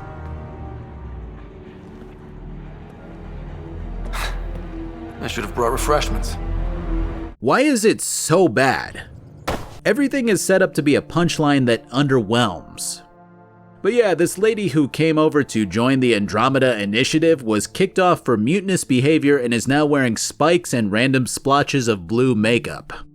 What's funny to me is that if you think of the Mass Effect universe as a more advanced and futuristic version of our modern society, then this lady is basically miming some ancient Mad Max type of movie because she thought it would be cool. It'd be kind of like if I started walking around in a cape and a medieval rough collar to stand out. Anyways. She goes, "Oh, that Angaran? You, wanna just get info from him? Yeah, alright, sure. I'll just kill him after." Well, that was a lot of fucking secrecy and hype for that outcome. We met up with a guy using an undercover code name so that he could tell us to talk to the mayor, and the mayor just goes, "Yeah, okay, here you go." It gets better though, because you go up to this traitor and ask him for the location of the Archon's ship. And he's like, yeah, so you'll just want to take a left out of here, and then head over to the desert where I buried my transponder. Of course, he knows everything about who you are and what just happened with you and the Moshae, and that the Ket take Angara and make more Ket out of them. What was the point of all of this? The Kadara port area and the boss woman who runs it and the secret meetup to get to the prisoner? Like, there's no, I will only give you this information if you free me, or I will only let you meet the prisoner if you bring me supplies. I genuinely don't get it. Because it's not like this game skimps on, like, random tertiary objectives. It's not like this game is, like, lacking, fetch quests. There's tons of those. Why stop now, when it makes sense to have a fetch quest? I don't, it's so weird to me. It's almost like these guys planned a general storyline and then spent a fuckload of time coming up with side objectives, maps to explore, superfluous tasks, and so on. You know, kinda like The Witcher 3, the game that they took inspiration from. And then at the end they went, oh shit, we never planned anything solid for the main questline that makes it so that the player really feels like they need to help out and explore for more ways to help the initiative. Oh well, just ship it like that, I guess. The prisoner here winds up telling you that he betrayed his people because he thought that the cat only wanted the Moshai and then they would leave the Angara alone. Good enough for me, time to leave. Leaving only really drives home how the devs planned this game, as now the side quests start to pop up all over this dirty port area. Oh no, not another dead body. Why, I would say this makes 7 dead bodies now. Oh my god, how could anyone simply ignore a dead body like this? I mean, besides me, the guy who sees dead bodies all the time in this seedy neck of the woods. Wow, I wonder if they want me to check out that dead body. So the actual planet of Kadara is our Badlands biome. Scrubby brush, muddy, dirty, rocky, swampy areas, and water that's composed of fucking acid. There are outlaws and beasts alike as your enemies, and this whole place is kind of just, I guess, standard, for lack of a better word. Like, there's nothing offensive about it. It comes with its own set of tasks and a homestead that you can set up if you want to do the whole vault thing again. I haven't done that since Eos, and I really didn't plan to start again because it didn't feel worth it when the rewards seemed to be a checked-off box on a task list. But I decided to give it a go again, got the monoliths and vault done in about 20 minutes, and then was ready to set up a new outpost. Unfortunately, simply cleaning up the planet's water supply isn't enough to set up a viable homestead, as first we need to, stop a drug problem and a murderer at the port.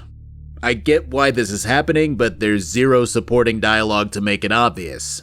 I mean, I imagine that we need to help Kadara port so that they're then okay with the Nexus settling nearby in the Badlands. But the game kinda just tells you, go do this shit too, when telling you to make the planet viable. It's annoying because I thought I'd just get this done with and see how a new outpost plays out, but these other required side quests are barring my entry. And one of them doesn't even make sense to me. Like, I get wanting to clean up the drug problem at the port so that maybe you'd have drug-free people leaving it and joining our new homestead. But these drugs were invented and distributed by the leadership of the port, meaning that cleaning people up would theoretically piss the leadership off. Isn't this just antagonizing them into attacking us directly? I mean, the leader already has a problem with the initiative, and now we're literally taking power away from her in order to set up a town for the initiative a couple of miles down the road. I guess it doesn't matter because the character of the port leader is written as sporadically as everyone else in this game. In this case, she's clearly broken away from the initiative, has set up a town, adorned herself in face paint and spikes, and runs the town with an iron fist, demanding protection money from these citizens. If they can't pay up, they get exiled. Drugs were developed specifically to get people addicted so that the leadership can control them further. And then when you ask her about her motivations and who she is, she goes, "Yeah, I believed in the initiative once, but then Director Tan was stubborn and demanded a bloodbath as a show of power. I just don't believe in that kind of unfairness. So I handpicked people who were loyal to me and who were willing to follow my lead. Everyone here has a history with me. I figured if the initiative was going to fail, then I was going to succeed." It's another character who was written to be it all.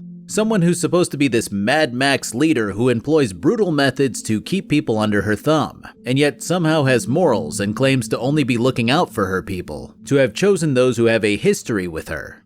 And she's not written in a sadistic, evil way, where it's clear that she's just pretending to be like this. It's supposedly in a genuine way where she's giving you a good reason for her actions, and you're supposed to just understand and help her people to flourish so that you can get your outpost built. As far as the port murderers go, we take care of them with the leader at our side, who clearly despises us. We're not winning any favors at this stage, and if you thought that cleaning up that drug problem was to take power away from her, then this mission is the polar opposite and only reinforces her as a protector of her people. So now what? We did the missions, we should be good, right? No, now we need to help this guy who initially met us on this godforsaken rock to get his personal cargo back that was stolen. This is very important for the initiative to settle here. The person who stole the cargo was this guy's ex-girlfriend, When we track down the meetup location, it turns out that this was a setup by his ex and that there is no cargo. We kill her and that's that.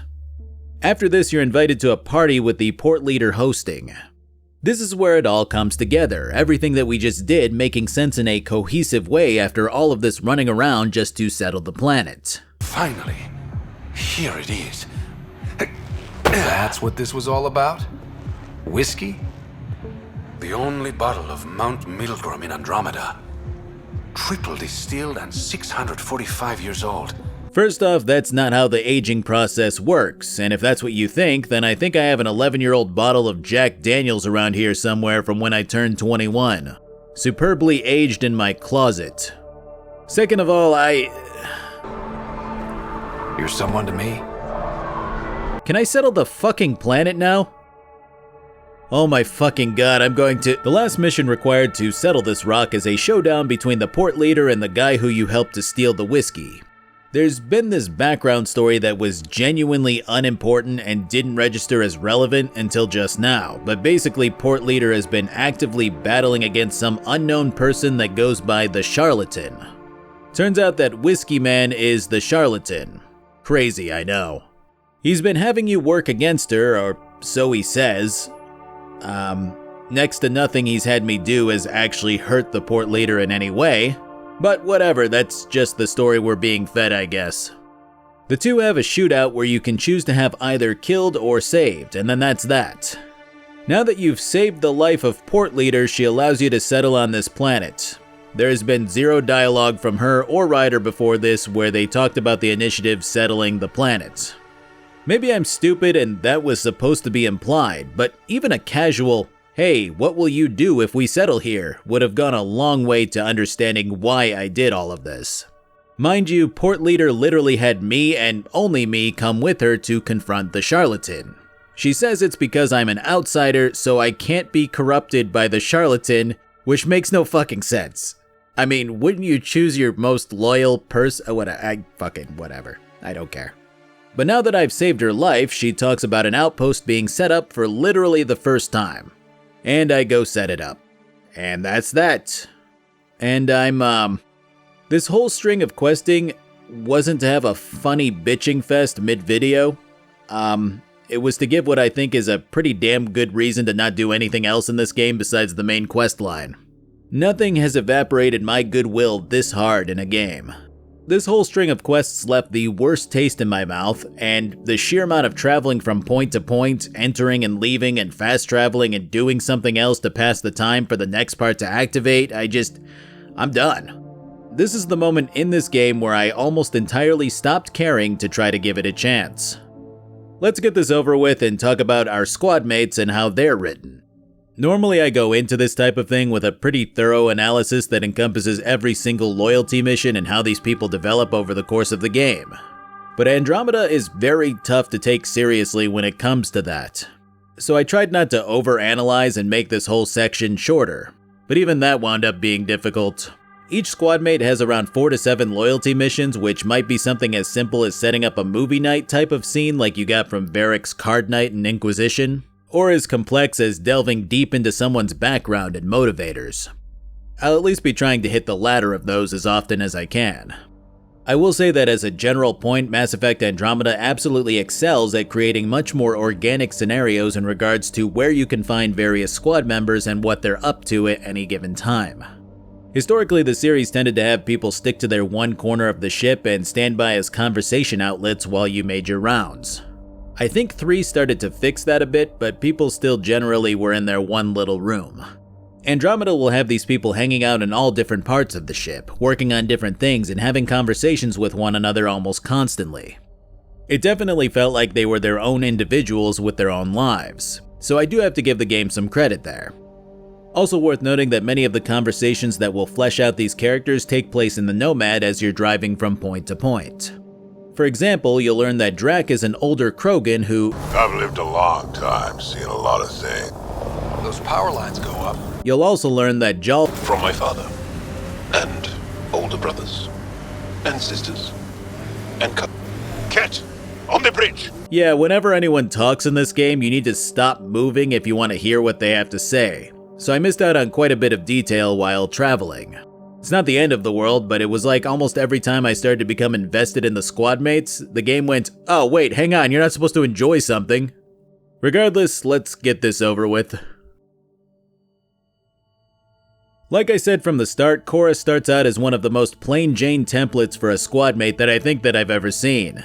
She's just this kind of suck-up who defers everything to you as the Pathfinder, seemingly having nothing to strive for when she's literally passed over for the nepo baby that is Ryder, even though she was next in line. As it turns out, she is angry about it, but instead just decided to retain her role of second in command, bossing everyone else around while consistently yammering on about how she's an Asari commando, which still doesn't make sense to me. She winds up explaining eventually that she was taken in by the Asari and trained under them in the same way that other huntresses might, which makes her an Asari commando. But if a US soldier goes over to Japan and learns how they fight and what they do in combat situations, it doesn't make him a Japanese commando. Or maybe it does, what the fuck do I know? Doesn't sound like it though. Yes, we have a Japanese commando. It's this fucking 6'4" white guy. Just came back from Japan. This is like people saying that they're Italian because their great-great-grandfather came over from Italy and they grew up in New York. I mean, yeah, that's cool, but if it's your main identifier in life, then it gets obnoxious fast. I don't normally lose it like that. A huntress should have better control. Biotics like this. Thinking like an Asari huntress. I never had a place. Is PB a typical Asari name? Never heard it in my huntress days. I had my fun on shore leave. Nothing serious, though. Asari huntresses figure things out. When your biotics are honed into huntress-grade weapons, people can be weird about it. A huntress's work is never done.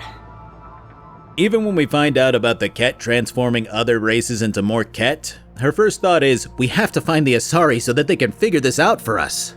Like, come on, man. Regardless, her outburst later shows that she is sore about being passed over, but has ultimately decided that there's nothing that she can do about it, showcasing a stunning amount of maturity despite a rookie being chosen for the job that she should have had. Like her or not, that's a pretty realistic way of writing someone. And it made me think more about her constantly talking about being an Asari commando. I initially didn't think that Cora was written to be likable. I thought she was written to be a pretty realistic depiction of a strong woman who's in a situation that she just has to accept, because there's no other real option for her beyond staging a coup or something like that. Or I guess deciding to leave the Tempest. So she falls back on making her commando training her personality instead.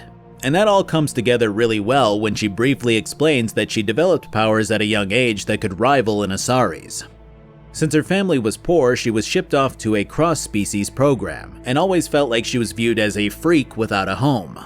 That meshes really well with her non-stop prattling about her former life.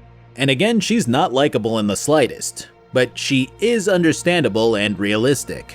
Honestly, I kind of respect that. Now the problem is that the writers wanted her to be it all, which is something that I've brought up repeatedly now. Strong and flawed, but also yearning and romantic. And that makes it very, very difficult to like her. And the more that the writers push this idea that she likes to garden and was never accepted anywhere that she went, the more that I feel like her being unlikable isn't intentional, but instead a side effect of the writers crossing too many ideas together to try to force her to be memorable. I know why people don't like Cora. I sure as fuck don't. But I see the intent behind her character, and I see exactly what went wrong. Honestly, it reminds me a lot of Kaidan. And much like Cora, Kaidan was written to be this rough around the edges guy with good intentions, but someone who ultimately fell flat as a person that I could actually relate to and care about. Cora's loyalty mission involves tracking down the Asari Ark, as you might expect. Actually, I think I said that earlier. But whatever, it's been too long now. She's of course worried about the Asari as always. We're approaching the nav points Cora found. How are you gonna handle things when you get into the chair? Something's there. It might be an arc, but the damn scourge isn't helping. The chair! When we get to the Ark, it seems to be in a low-powered state with traces of combat all over the place. Making it further in has us talking to the captain of the ship along with the Asari Pathfinder in charge, who Cora immediately nerds out over. I served with Asari commandos, ma'am. Memorized all your battle manuals. This Pathfinder is someone who used to be the top Asari commando, but had to take over as Pathfinder when the previous one died in the Ket attack. So the situation is as follows. There are Ket on the Ark in the decks below.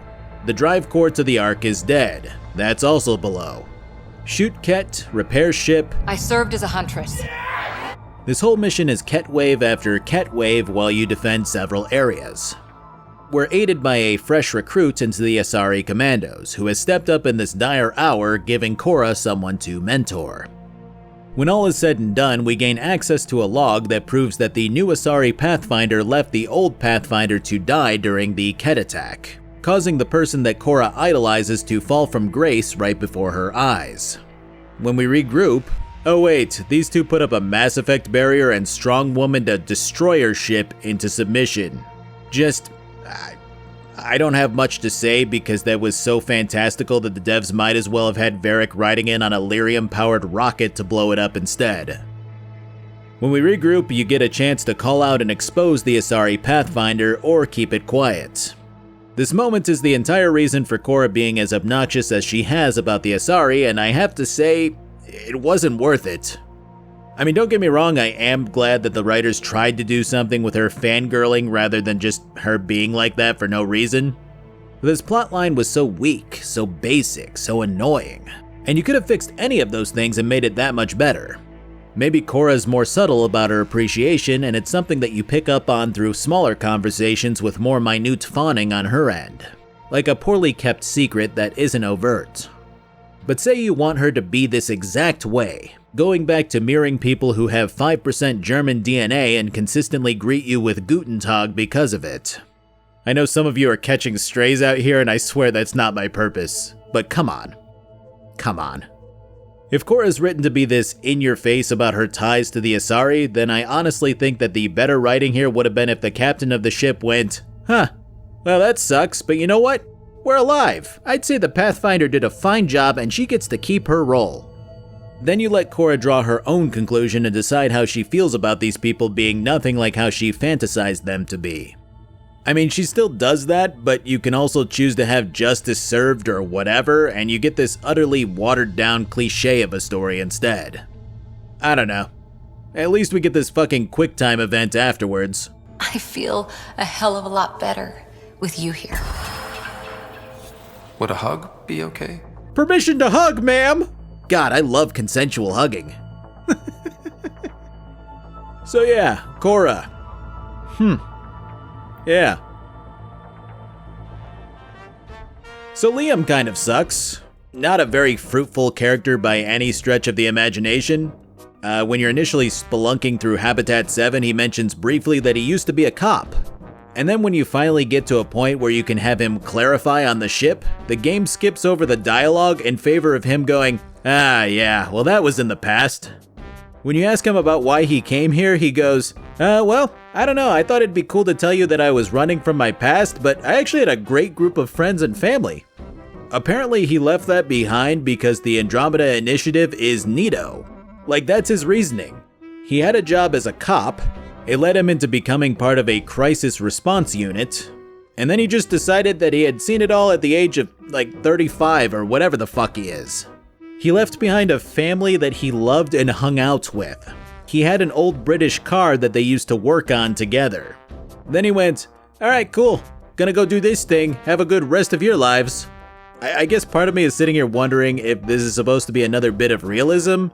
I mean, you're probably gonna have people who came out here and are like this, but those types would usually be either more psychotic and lone wolf types or those who literally had no other choice. The only other way to think of Liam's choice to join the initiative in a way that makes sense is to think of him as a philanthropist type who wants to do good for the Milky Way races. But I mean, it doesn't make him less boring. In fact, it kind of makes me view him as a bit impulsive and stupid to a degree. That's great, Pathfinder. Jarl Maldarov, we got our gear. Costa? Ryder? I still don't know what exactly went on here, but I feel like this was a setup for quirky shock value. So from what I understand, Liam was palling around with Jal and wound up insulting him by accident. This led to the two deciding to work out a deal where they remove their armor and work on it side by side. And while they do, they can ask whatever they want about each other while agreeing to not get offended. I still don't know if that's correct. I feel like I need to take just the right strain of LSD to understand the quest writer's intent with this one. But my guess is that the deeper meaning involves something along the lines of both companions feeling protected by armor literally, and removing that literal armor is a metaphor for dropping their emotional armor when it comes to speaking with one another. We can call it clever, but I feel like the whole thing could have easily been done with each other's weapons also. After this, Liam is usually just shirtless, so get used to that. The more that he talks about his past, the more that I'm sitting here going, why the fuck is this guy here? He seems homesick to some degree almost constantly, which maybe that's what the writers were going for here? You have this guy who can be diagnosed as a dumbass who has made a decision that has permanently altered his life.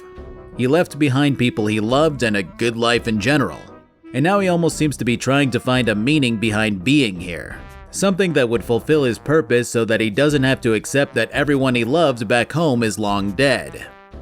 Again, I'm giving the writers a lot of credit that they haven't quite earned to make that argument, but it's the only saving grace of Liam's character if that is what they were going for. Because as things stand, he tends to get consistently stonewalled by the Nexus whenever he tries to negotiate with alien races of Andromeda. Which, actually, I say negotiate with alien races of Andromeda, but there's just 2 alien races and one of them's the Ket, which clearly don't want to talk, so he's just talking to the Angara. They only made 2 races. Anyways. Which I guess his job is being a crisis specialist, something that he seems woefully unfit to do. I mean, in terms of getting out there and helping others, Liam's probably one of the better picks. But in terms of carefully navigating potentially delicate interspecies issues, Liam is a loose cannon who I wouldn't trust to take a food order at a restaurant. Speaking of, Liam's main loyalty mission comes after settling another planet, and it turns out that in his ever-shining wisdom, he's decided to give the Angaran contact of his heaps of sensitive Nexus data.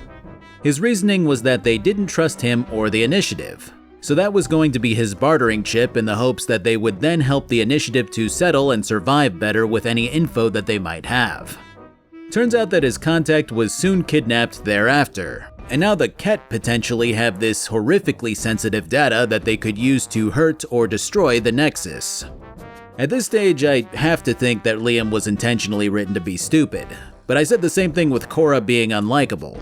I mean, this is reckless beyond belief and there's no saving grace to his character. Like, nothing he's doing or saying makes me go, well, he's a great guy who's fun to talk to, he just made a little mistake.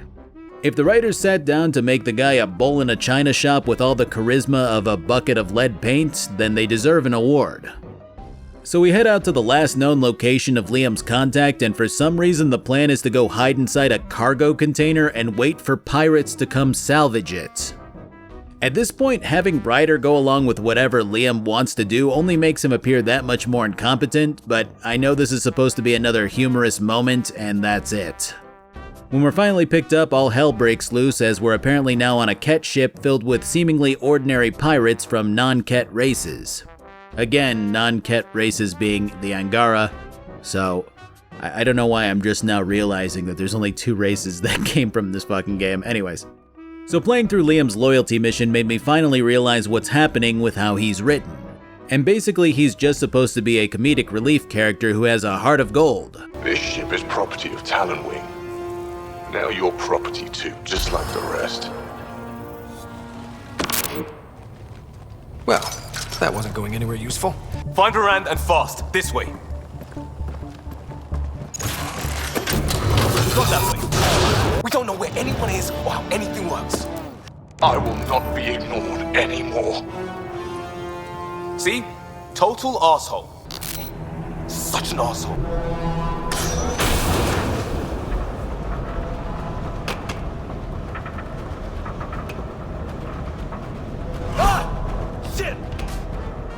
The tone here is completely different from any other loyalty quest, and it makes his incompetence appear to be part of his quote-unquote charm. There are ways to do this effectively, but I will say that it's very hard to pull off in an elegant way. You'd more or less want the character to act like a clown at all times, but when it comes down to it, they reveal that they act that way because their real emotions scare them. I think the closest example that I can come up with from a BioWare game would be Oghren. I mean, sure, that's not exactly what I'm talking about, as the dwarf was generally written to be a piece of shit. But you understand what you're getting when you talk to him. Liam has been a pretty non-stop mess of random quirky moments and sudden recklessness in the name of helping out the initiative in his own way. And his inclusion at the level that he's at only causes you to question not only Ryder's judgment, but his father's too, as his father was the one who handpicked Liam to come on this mission. Come on! We have to find Varant! We don't even know if this is the way. Well, something has to go right! You take a risk for the right reason, it's supposed to work! Ugh. You dent your locker, the principal will be pissed. It isn't a joke! I jumped us here blind, and now we're fighting some asshole who wants everyone chained. It's like hitting Andromeda all over again. Seal the bay. Don't make this about the whole initiative. We're here to help, and why am I the one defending your plan? I don't know. I mean, come on, am I supposed to be sympathizing with Liam or laughing that he's this stupid?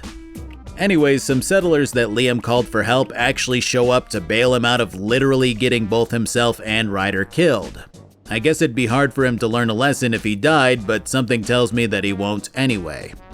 The best thing that this quest does is continue to showcase how much better Andromeda is at creating interesting maps that revolve around platforming, a feature completely missing from the previous entries. I know compliments have been hard to come by throughout this video, but I can't stress how much better the gameplay is. If that's what you're here for, then this game is probably pretty damn good to you. So the result of this absolute shit show has you figuring out that the Angaran who captured this vessel has a Napoleon complex and is about as big of a moron as Liam is.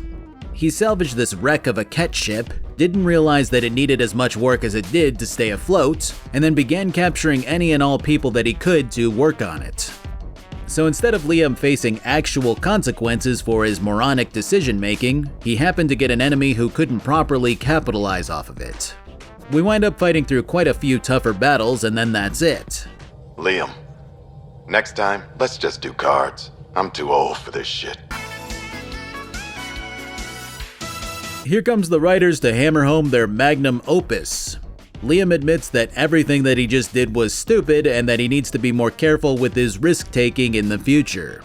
Which is a fine lesson and probably the best that they could do given all that has happened. I need to be smarter about taking risks. So, you're right. Sorry. Okay, go ahead. Unfortunately, he's still not a likable character to begin with, so him admitting his faults doesn't make me feel better about this whole ordeal. Honestly, I think the only thing that they could have done at this stage was had an option to completely ream Liam for his transgressions. And why not? Why not have it so that you can just chew him out and maybe even have him depart from your crew? Probably because that wouldn't feel good. I mean, fuck, even choosing the don't screw up again option just has Ryder gingerly telling Liam to please not do that again. So yeah, here we are, the part where I summarize a squad mate. Liam's a terrible character. The end. Vetra's a pretty intense Turian that can get shit done in a way that's refreshing when compared to a large majority of the initiative. She's consistently working out deals in the background, grabbing information and using it for our benefit. She's smart, quick-witted, and competent. If you can't tell by the initial fanfare, I like her. Talking with her feels natural and not forced. Things don't feel like I'm checking conversational boxes with background lore. As such, learning about her and what she's like under the surface takes a long while compared to pretty much everyone else besides Drac. When you do get to that point, she'll admit that she got caught up with some bad people and wound up using the initiative to flee that life. Her entire backstory can be summed up as a series of unfortunate events. Her dad taking Vetra and her sister away from their mom and then abandoning them when his past caught up with him. Meanwhile, Vetra felt like she couldn't go back to her mom because she only seemed to care about climbing the ranks of the Turian military. That and the way that her dad left seemed to have burned that bridge for good. So Vetra raised her younger sister and provided for her from a young age, taking on whatever jobs that she could, which became seedier and seedier. It's a solid background for the Turian, but it might be even more intriguing because she's a Turian. There have definitely been instances of Turians being more thuggish and parts of various gangs throughout the Mass Effect series, but for some reason I always viewed them as a stoic, practical, militaristic people, more than likely due to how Garrus is. and how the other major Turian players that you interacted with have been. It's much more interesting to see what the other side of that might look like. How a mother focusing on that militarism might fracture a family, and how a father who's involved in one of those gangs might do the same. Vetra's loyalty mission comes in when her sister intercepts some information that seems to indicate that some settlers have been kidnapped and taken to a mining facility. This facility is on the remains of what used to be a golden world, known as H-047C. I gotta think this was inspired by the first Mass Effect's moon missions, but this place is pretty damn cool to look at. The lethal doses of radiation makes it impossible to disembark the Nomad, making the whole thing a low-gravity cruise through the crushed gray rock. It's honestly probably one of the better locations in the game to me personally. There are some miners which have set up drones around this rock, along with your standard outlaws. Entering one of the domes where these missing settlers are supposed to be has Ryder tripping a trap door and falling through it. If only we had jump jets. At the bottom of this pit, we find out that a criminal mastermind named Merryweather intentionally set this whole thing up so that Vetra would come here and, I guess, fall down a hole. That was the whole plan. The whole plan. Kind of putting all of your eggs into one basket with this one, huh? Turns out that there are some people down here, but are specifically people who Vetra helped to escape from Merryweather's clutches. So a couple of things are happening here. For one, Vetra is vehemently denying helping these people, and basically claims that she's never seen them in her life despite them obviously knowing her. And secondly, we're still trapped down here until a mysterious ally comes in over the comms and says that she can get the door open on her end if we just power it up. I love how you can see exactly how the writers are thinking when they line up scenarios for you. In this case, the door is sealed shut, but this mysterious ally can open it. This mysterious ally is probably going to be Vetra's sister, who Vetra has berated consistently just because she's overprotective of her and used to having to do everything for the two of them in their relationship. And that's the furthest that the writers thought of in terms of setting up this situation. Because after the ally comes over the comms, they just go, yeah, now there's a generator in here, which can power the door, which the ally can then override. Theoretically, Sam should be able to easily override the door if it has power. He's done it countless times before this. But it's so important that the writers set up this situation where Vetra's sister proves that she's not a little kid anymore, and Vetra learns that she can stop babying her, and now it's forcing us to rely on this ally that can open the door. I don't even know if that's what's going to happen yet. I wrote this all down before getting to this point, but I feel like I'm starting to get a beat on how these guys operate. Kadara, Nix, you've been pretending to be me, haven't you? How did you... We wind up fighting through this facility with Vetra's sister guiding us through shit that we've never needed help with before. You know, overloading generators and redirecting turrets and all of that. I mean, you can choose what happens, which is fun in its own way. Like you can have her free the caged animals or open a certain security door instead of the things that I just mentioned, but it's just business as usual with the addition of Vetra's sister getting the unplugged second controller and pretending to play alongside us. What's funny about this is that this whole thing winds up being another case where the writers had the building blocks for additional outcomes, but they decided to just ignore them so that they could force feed the player their singular storyline. In this case, Vetra clearly tells her sister to only hack into the cameras one time so that she can't be caught. Then she doesn't say anything about her doing it 2 more times after that. And throughout this whole ordeal, this Merryweather chick is sitting here going, "Hey, something's going on and I'm getting suspicious." Well, surprise, Vetra's sister gets caught and taken hostage. Which again, there were opportunities at every point to completely forego having her sister hack into various things. And even having her do nothing results in her getting taken hostage. Why not have an outcome where her sister is fine because you chose not to have her do anything? And then another where she either dies or gets severely injured due to our greed. Hell, you could even split that further, having the idea to hack into different systems be Vetra's idea or Ryder's idea. If it's Vetra's and her sister gets injured, she feels a crushing guilt that she needs to be helped through or left to wither. If it's Ryder's idea, maybe Vetra feels rage towards him and either leaves or has to be coaxed into staying depending on how you treat her. I know I'm a broken record with this stuff, but it's crazy how much potential there is in nearly every single part of this game, but the follow-through is just never there. Think carefully about your next move, Pathfinder.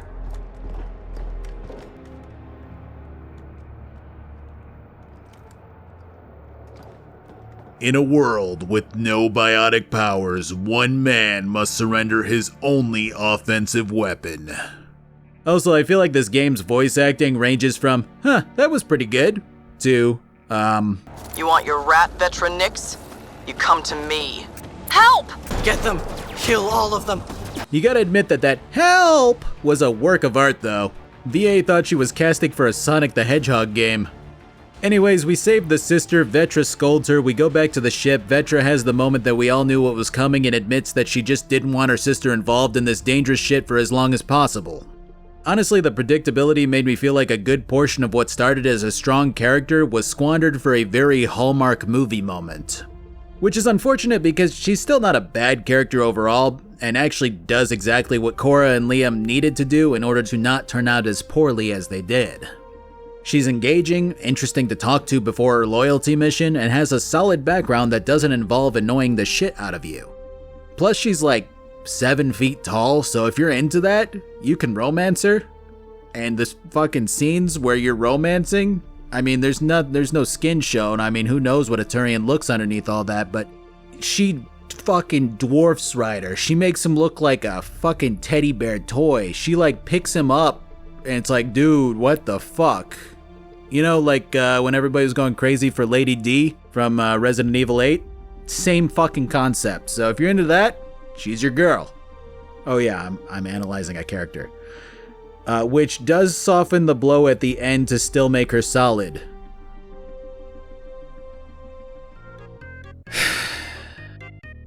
PB is the manic pixie girl of our space dreams, and I don't want to talk about her. I'm going to, but she's just a condensed version of early to mid 2000s millennial meme culture. When she's not trying to fit in zany zingers, she's working on a secret project that she's sure you'll love. And she continuously babbles about the unknown and the prospect of new technology. You'll eventually get the opportunity to help her with this project, tracking down specific remnant technology to further whatever it is that she's doing. When you make it back to the ship, you're told that she wants to speak with you, and when you go to do that, she tells you to stop spying on her project. I think this one's probably more on the feature of you being told when there's any cutscenes aboard the ship, but it still feels silly and suitable for PB's off-the-wall whimsy. The project winds up being a remnant which she gutted and reprogrammed for combat, which is fine, I guess. When she's ready to show it off, an ex-lover of her comes marching into her apartment on the Nexus to be smug about... I don't know, just to be smug, I guess. Speaking of lovers, PB is the only crew member who you can overtly flirt with a dedicated flirt button, which is very strange and really only leads to odd moments that can only exist in a video game feasibly. For example, eventually you'll get to a point where you can tell her, "Hey, I was hoping to bone you when you invited me over to your apartment." And she goes, "Yeah, if only my ex-lover didn't barge in." And then that's it. Like, you guys couldn't just find a vacant room and mash pissers right now. I don't know, I get the whole harmless flirting idea, but this seems almost like a direct invite to casual space sex. Fortunately, if you're craving a hefty helping of Blue Alien and don't care where you get your fix, PB does invite you for said casual space relations pretty soon after. This happens after you have the deepest conversation to date with PB. Oh, Ryder. It's just... this museum reminds me of being on Haitiana during my indentured service as a student. You're very understanding and attractive. Nice combination. Think I'll stay in your operation a little while longer. Yeah, she tosses out some random tidbit about where she studied in the past and then basically states that she's insecure about her remnant research, which isn't very deep or interesting. Her stress continues to build up even back at the ship, and she winds up inviting you to a makeshift zero-G chamber for fully clothed, consensual, but still competitive hole filling. There's no skin shown, making the scene worthless to those expecting a rousing round of edging. But the point of it is to show that PB wants an absolutely no strings attached type of deal, which you can agree to. I initially thought that this was the first time where you could become intimate with someone while also locking in romance with someone else, but then I remembered Jack from Mass Effect 2. And then I remembered how well done that whole ordeal was when compared to this. How you could just go at Jack, but then completely lock her out of romance if you do so. And how you had to really break down her emotional barriers in order to have a fulfilling relationship. If PB is to Andromeda what Jack was to the original trilogy, then I think that this particular scene is what really encapsulates how much lesser Andromeda's writing is by comparison. PB's loyalty mission kicks off with you sweeping 3 planets for specific Remnant parts so that she can build a scanner that seeks out other Remnant technology. Along the way, you keep encountering thugs from the same outfit of mercenaries, with them stealing the last piece that you need before you can grab it. When you go to meet with them in order to purchase it, PB's ex-lover reveals that not only is she in charge of the mercs, but she waltzed onto the Tempest and stole PB's gutted remnant. Might as well, right?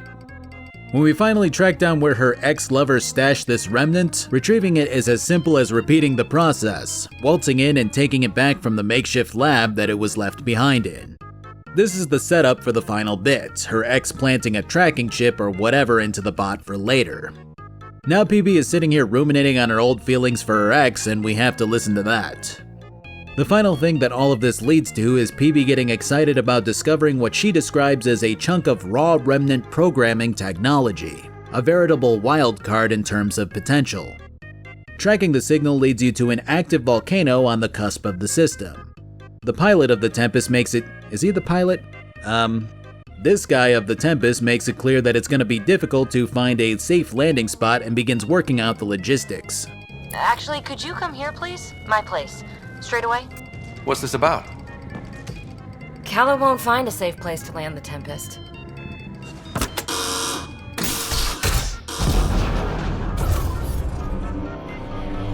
Wow, she's just so zany. I mean, are you fucking kidding me? Putting aside all of the logistics issues that bubble on and below the surface, it's the off-the-wall moments like these that make you stop taking anything seriously. Because the writers would rather put a random XD moment first and foremost. You know what would make this scene worth it? If Ryder could immediately kick PB off of the crew afterwards. But that won't happen. So we have to deal with the fact that this whimsical Asari basically nearly killed us because of how curious she was. Retrieval may be impossible. Oops. It doesn't matter. There are no consequences in this game. We run through this facility listening to the barrage of banter which cuts off because I'm going too fast. We'll need to find our way to... need to get through that obstruction. Remnant hardware. Interesting. That observer's in a position. I'm picking up additional... Pathfinder. This site was a manufacturer. Then PB's ex shows up. We race her ex to the center of the volcano, all while fighting the mercs that she's employed. The amount of times that I'm told to scan things and go obvious places is insane. The rock is too dense for your weapons, but there is a deep fissure that an observer's beam might be able to exploit. So scan the fissure and tell the bot to attack it. Up there, above the gate. Another power node. Look! Over that pool of lava. Another power node. Scan it so our friendly observer will enable it. The final showdown has PB and her ex making a mad dash for the Super Remnant tech, and the ex winds up hanging off the side of this platform dangling over lava. PB goes, "This technology isn't worth her life," and rushes to save her. You get the opportunity to shoot her ex, which is unironically the best thing this game has done so far. Of course, there are no consequences for this. I guess besides the ex-girlfriend dying, who you have no attachment to. Remember how you could choose Morinth over Samara? How that whole ordeal was more or less you choosing someone closer to neutral or even evil over the good character? Okay, just making sure. Anyways, PB goes, "Wow, why'd you do that?" And Ryder goes, "Because I fucking wanted to." And she goes, "Huh, alright, that makes sense to me. Too bad she died, huh?" I mean, this game is just consequenceless. I'd have absolutely applauded it if PB went, "Man, fuck this," and just took off with the remnant technology after we got back on the ship. I mean, I'd still hate her as a character, but she would have had a purpose beyond being the resident Tumblr toaster strudel. So yeah, like I said on the surface, PB is Space Sarah. And I'm certain that those who hated the Elf and Inquisition have an equal or greater disdain for PB. But I personally think that Sarah exhibited an astonishing amount of growth as various events occurred throughout the game, even going through a religious arc that persists through to the end of it. I mean, sure, she still had those random XD mannerisms to her, but I saw what the writers were going for and why. PB is basically fanfiction that has no direction beyond haha funny Asari. Drack's a Krogan male, so he likes fighting and strutting his stuff. When he finds out that your dad died, he sends you an email stating that he knows that things get tough with the deaths of loved ones. So he's sending over some pictures that help him when things get tough. These pictures are 37 images of various low-resolution watermarked guns. I've always wanted a boomer as a squad mate. So I initially thought that this just meant that the writers were gonna Rex and grunt it up with no real character development, but I was pretty dead wrong on this one. Let's get the basics out of the way first though. Drack starts out by telling you that Kesh is his granddaughter, and that he raised her himself and that he's very proud of her. I know I only mentioned Kesh once, but Kesh was the Krogan leadership person on the Nexus. Just to remind you. I'm sure somebody's gonna go, who the fuck is Kesh? I don't blame you. He also outlines the Krogans leaving the Nexus, claiming that Addison's assistant was the one who promised them more say in exchange for stopping the mutiny. When the Krogans did their job, the assistant went back on his word, and then Tan sided with the assistant since there was no proof of the deal going down between him and the Krogans. Obviously, Drack wants some form of vengeance on the assistant, this Spender guy. Actually, pretty much every single person that you talk to about Spender has nothing good to say about him. So you start investigating, soon finding out that he might have done something to spark the mutiny. This leads to security footage which... Wait, is he handing something over to one of the mutineers? Take this. It'll help you find the armory. Don't... I am sorry, Pathfinder. This backup file is corrupted. No, he clearly said to take a data pad to get into the armory. I don't get why media does this shit. The signal's getting... I'm gonna chase the bad guy to the bowling alley. Huh, I wonder what he said. I guess we'll never know. So the location of the footage is of a place on Kadara, which has us finding exiles that Spender has been supplying, along with a datapad that indicates that Spender is in possession of some kind of jammer. So we have to go check his room on the Nexus because we just wouldn't have thought to do that without seeing this datapad, I guess. Boy, this Spender guy sure is acting suspicious. If only he had some kind of room to search. But no, why would we ever search there for anything? So we go to his room and all of the logs that he's left around make him out to be cartoonishly evil as you might expect.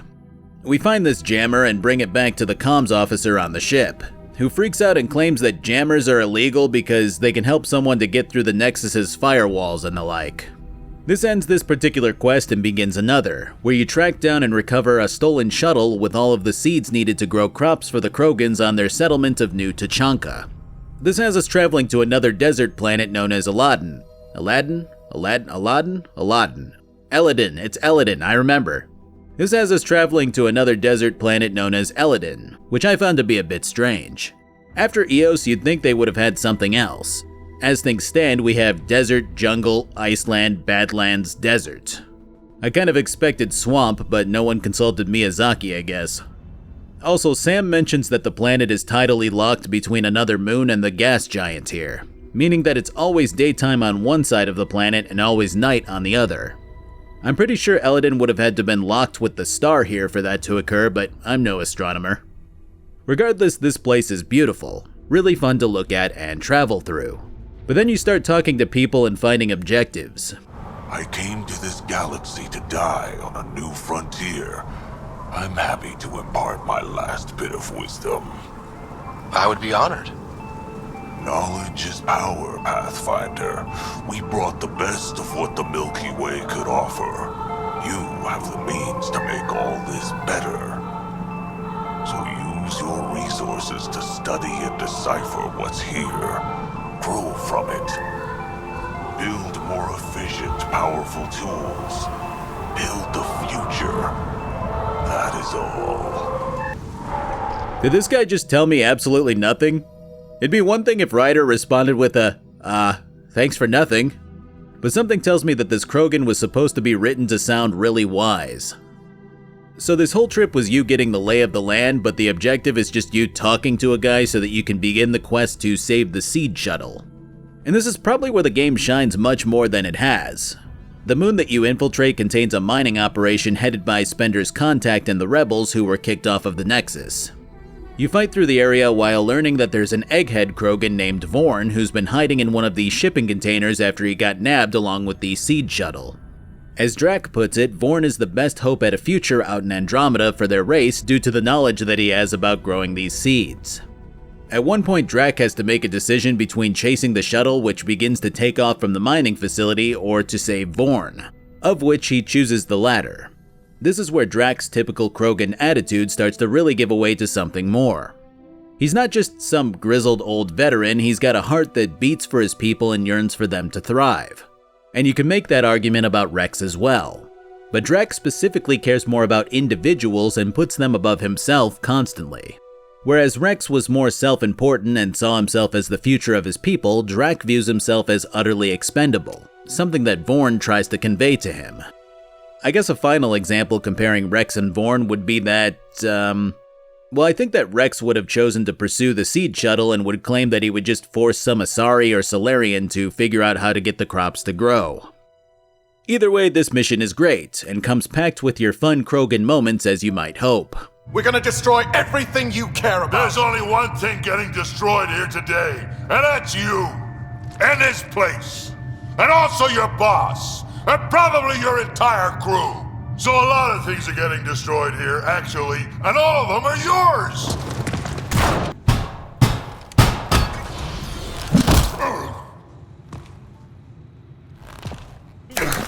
Hi, guys. Yeah, this'll do. Incoming! Hi. The end result has us managing to save Vorn and stop the seed shuttle from escaping, which kind of nullifies the choice that Drac made earlier, but it also saves me from having to play through another mission. I guess there is an upside to having it all. I mean, not that this mission was bad or anything. The Aftermath has you encouraging or discouraging Drac to kill off Spender's contact here, which was an easy choice. No! And then Drac talks with Ryder about his age and purpose. In his mind, he's a relic of the past, a monument to what the Krogan race used to be about, killing and taking. The old Krogan sees Andromeda as a fresh start for his species, mirroring how the majority of them seem to feel out here. But he also knows how he gets when the chips are down, how his rage consumes him and causes him to want to destroy rather than create. It's an interesting bit of discord that brews beneath the surface of a typical battle-hungry Krogan, and it's actually fun to watch play out as you get to know Drac better. Heading back to the Nexus has us nailing Spender down at last, getting the choice to exile or jail him. The best part about this is again something that sets Drac apart from the previous prominent Krogan. You need us, and frankly, we need you. For most Krogan, this is an impossible thing to admit, and points towards the sheer amount of wisdom that Drac has. The more that you talk to him, the more that you realize that he serves a wonderfully unique role that hasn't been seen in these games. He's basically a tough grandpa who thinks he knows everything, but is somehow still really cute in regards to how he treats those that he cares about. Of course, his Aftermath mission has you getting into a tag team bar fight, which was unfortunately written straight out of the Marvel playbook. You start this, I'm gonna finish it. Yeah! You and what army? I don't need an army. I've got a Krogan.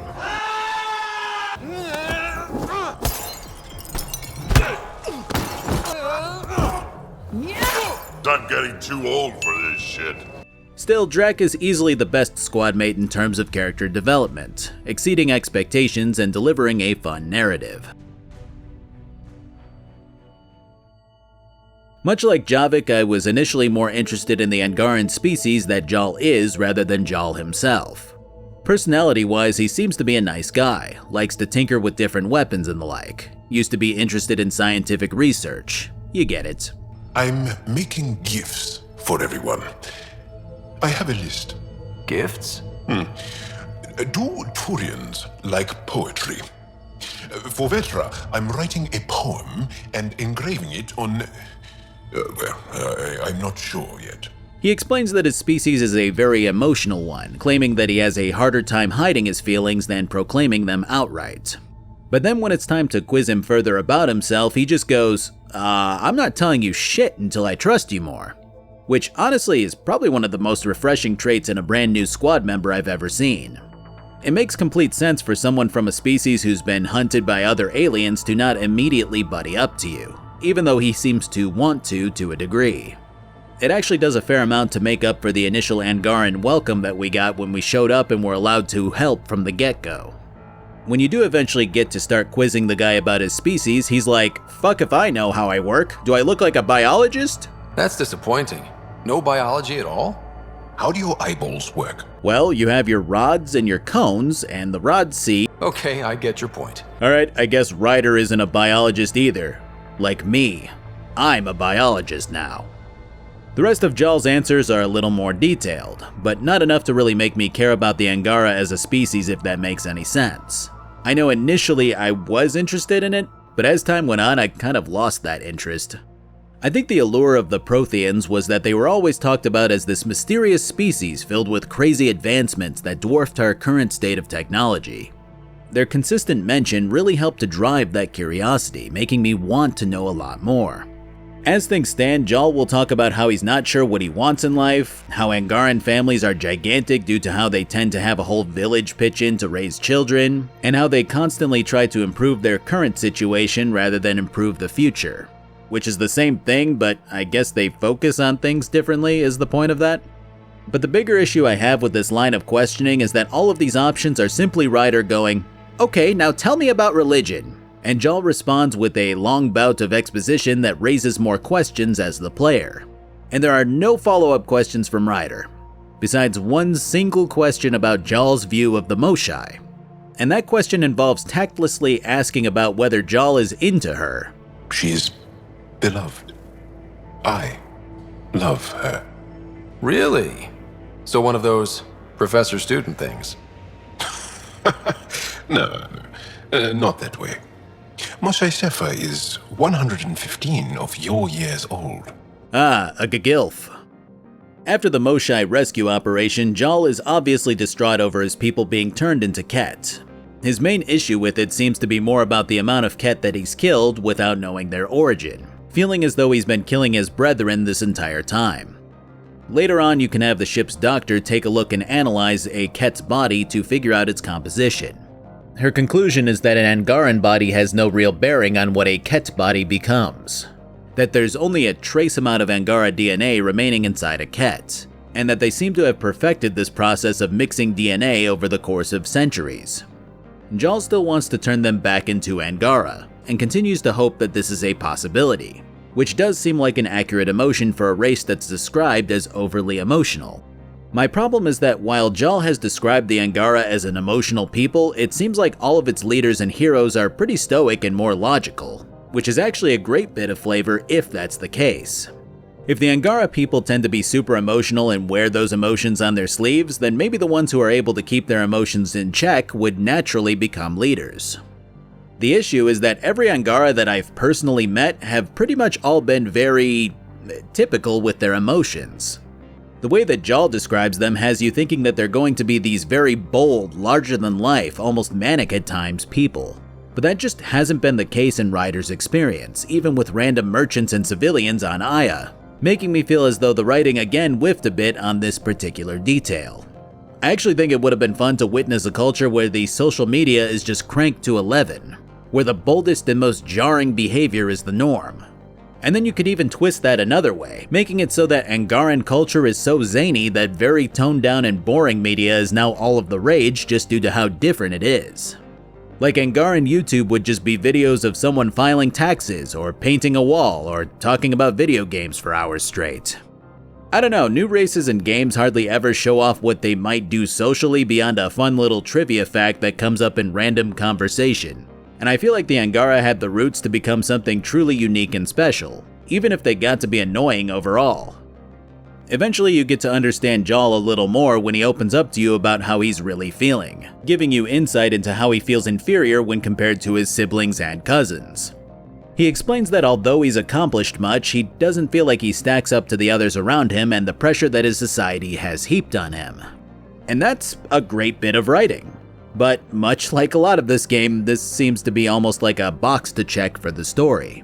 Because this small conversation is the only time that we ever get to hear about the extent of Jaal's inferiority issues, and his relatable mental health problems that cause him to want to go above and beyond because he feels like he hasn't done enough.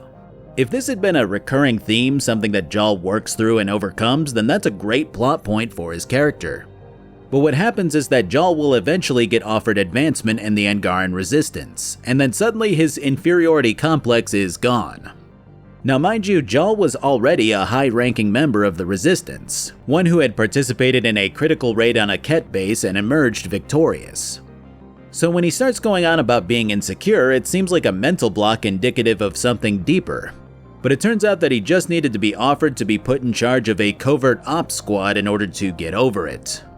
I just have a hard time getting invested and not becoming jaded with the idea that this might have just been some writer's token inclusion of feeling insecure. You've changed too, I think.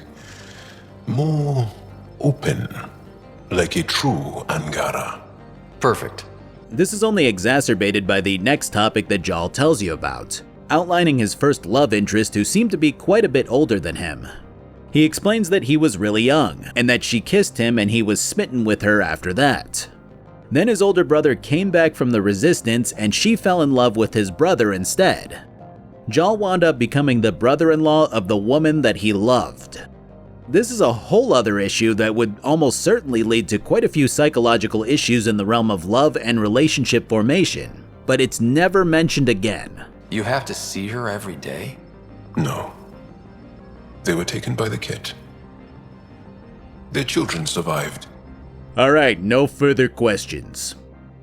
As I mentioned earlier, one of Jaal's big concerns that leads into his loyalty quest is the involvement of the racist Angara known as the Rokar. He claims that their leader, the student who was captured by the Ket and escaped, is going to be a problem for the initiative if they continue to try to branch out in this area. So we go to meet with this ex-student named Aksul, who basically states that we don't even treat our own kind well, citing the Krogan Exodus as his example of that. We tell him that we're different, and that racism was solved on our end in 1865 in the United States of America, and that nothing racist has ever happened since. Then we get a distress call from Eos claiming that enemies have moved in on the settlement here. You'll be surprised to hear that this is one of the better missions in terms of enemy motivations, as Aksul has sent his people to attack Eos so that the Nexus will then turn on the Rokar and potentially the Angara, proving to Aksul's people that he was right about us being as bad as the Ket. The way that the Rokar attack is set up through Aksul's scouts, who are adept at smuggling in a beacon to locations that they want to hit. Fortunately, we can cut them off before they implement that stage of their plan, and then take that beacon to one of the failed initial settlement sites here on Eos. After fighting them at both of the abandoned outposts, they withdraw, with Aksul promising more to come. I concede no faults with this quest so far. It's fun to play through, the logic is sound enough to not make me scratch my head, and the mind games between Ryder and Aksul are interesting to watch unfold. It helps that Jaal has probably the best voice acting out of all of the squad mates. Nearly everything that he says is magnificently performed, and I have to give credit to the voice actor on that front. The climax of Jaal's loyalty quest comes when Aksul converts 3 of Jaal's siblings to the Rokar, causing him to fly into a rage. We head off to where the Rokar are holed up, immediately getting into a situation where they shoot first and we shoot last. Eventually we wind up facing down Jaal's 3 siblings, which I felt could have gone better. I mean, it's not bad, all things considered, but you set this up in a way for Aksul to take advantage of Jaal's soft side, to use his siblings against him in a way where he needs to either surrender or die. But they're just kind of out here on their own, manning some ledge or another. They chat about what's going on, and it's clear that 2 of them are completely brainwashed, but the third is either swayed over to Jaal's side or has always been a double agent of sorts. He starts spouting off about Aksul trying to blow this Angaran sacred place up with bombs that he's pilfered from the initiative, again making it look as though the initiative is trying to attack the Angara. So you have a mix of decent writing with some oversights that make Aksul look like he blew a very strong advantage. One of the sisters shoots the brother who tells us this, but he seems like he'll be fine. And she makes this face. I don't know, it just felt like this could have been amazing and is settling for just being good at best now. So we press further in, disarm the bombs, and reconcile with Jaal's siblings. The one who shot the other was so shocked that she realized what she was doing was wrong. Which is fine, but not a bad point. I mean, I guess she flew into a frenzy because of all these beliefs that had been built up in her, all this brainwashing that had occurred, and then when she finally pulled the trigger, she realized what was important to her. Fine, that's not bad, that's not bad writing. But then Oxul comes in, and you expect a pretty grandiose moment from this encounter. They move onto our planets. They take our resources, make us weak. I've watched Ryder make planets habitable. Exactly. And they'll never let us forget it. He rescued your beloved Mosai. I know. Saved her life. I know. Stop defending them. Nuh-uh. I mean, come on. You had this guy set up to basically be a mastermind, which would have been much better. Instead, you decided to go with the crazy route, which does work in a way, but not in the way that they set him up to be. If Oxul was truly manic and crazy about his feelings towards aliens, then the people that he recruited would be just as bad. I'm talking blowing themselves up crazy. What the writers instead seemed to do for the longest time was take the fears of the Angara and use that to fuel his planning and plotting. That would make him charismatic and tactically brilliant, which is what seemed to be the case. So when he shows up like the elusive man to talk in front of his rebels and the most that he can do is go, well, the aliens are bad, then it makes him look like he was just a maniac who lucked his way into the position that he's in.